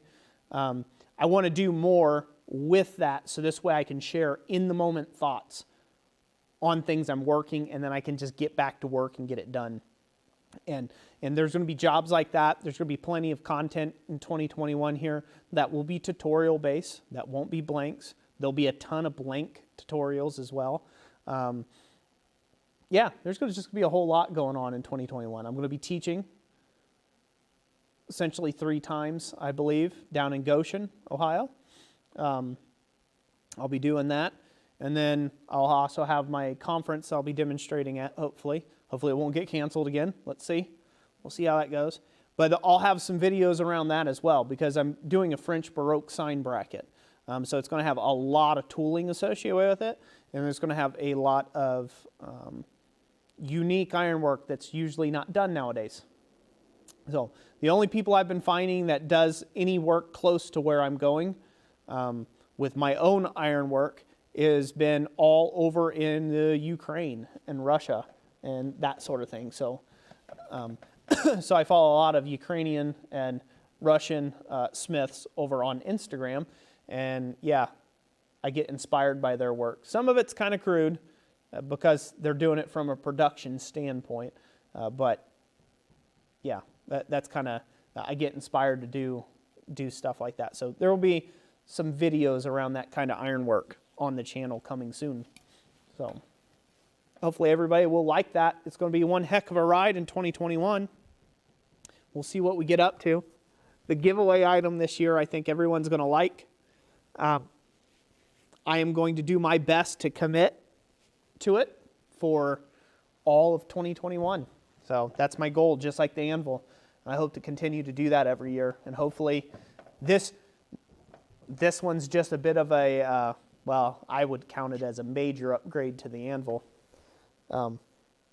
Can't say what it is, but it's going to be a major upgrade as a giveaway item. And so I hope in 2022 I'll be able to amp it up again yet. That'll be really cool to be able to do that. Everyone who received the anvil last year, super appreciative, really helped them get on their way. And so that was super awesome and excited. Everybody who signed up to be a member, you guys can pat yourselves on the back. Couldn't have done it without you. And I can say that with all surety because a lot of these people that signed up to become members, you'll see them here in the stream. They've been constant supporters, constant super chatters and things like that in the stream as well, and on a regular basis, and constant commenters and watchers of the channel too, watching all of our videos and helping us earn those almighty AdSense dollars, So we really do, we really do appreciate that, and you all should give yourselves a round of applause. I can't be there in clappy hands, but you should. You should give everybody a round of applause. Thank you. Thank you. It's been great. I think this next year is going to be awesome. That's my plan. I'm going to keep trying to put out positivity and encouragement, and hopefully everybody has enjoyed this stream this evening. How we got, Jess, before we go? Robert Shell, he sent a $5 super sticker that's a pair saying, "Keep it up." Thank you. Say, what about Roy rants in the new year? There will most likely be a few Roy rants in the new year, so there seems to always be something. It'll probably come about the time I release my next Blink tutorial. I'll probably have plenty to rant about. You never know. What else, Jess? Let's see here. Metal blueberries. It starts with an S right on his guess for what the item is. Todd Good says, "Oh snap, I'm betting Vice or Swedge." Frank Strock says, "It's amazing what some of those crude Ukrainian and Russian smiths produce with what little they have to work with." And Gary Brown forging on, "Happy New Year, Roy and Jess." Yeah, I forget to say that a lot. Again, Happy New Year to each and every last one of you out there. So, yeah, I don't mean that the smiths are crude. I meant the ironwork is a little bit on the choppy or crude side. But I think that's because it's done from a perspective that they're going to paint it later on, so it doesn't have to be like perfectly planished and finished like on their acanthus sleeves and stuff. Again, the smiths, they're doing what they can with, I'm sure, whatever little client dollars that they can eke out there. So big hat off to them there. I have no room to talk. I can get real meticulous about a piece of work, but when you got 5,000 of the same item to be putting into a gate, a railing, or some sort of vestibule, you don't have time to play around with making sure that you clean up every single misblow of something. So you make a die and you slam them out quick, but yeah, hats off to them. But yeah, Happy New Year to everybody. Thank you all for watching this stream. I know it's been a long one. Thanks for joining us. Thanks for being here and supporting us. All of 2020 you did, and I'm expecting that support in 2021 just because you guys are awesome in one way or the other. Yeah, I look forward to it. Hopefully they'll have Quad State this year, and we can get around to that too. Wouldn't that be awesome, Jess? Just be able to get to meet and hang out, meet and greet, and hang out with people again around campfires. And I can regale you with some of my stories that are too sensitive of topics for YouTube. Anyways, well, that's going to be it. My toes are frozen. We got a lot of packing up to do and stuff to get back inside the house. But again, Happy New Year to everybody. Thank you all for being here. And if Jessica has nothing else, that'll be it. You good? I think we're good. Okay. Even the cat's like, it's cold. Let's end this thing. Oh. All right. Well, God bless each and every last one of you. We'll catch you on the next one. Thanks. Bye now.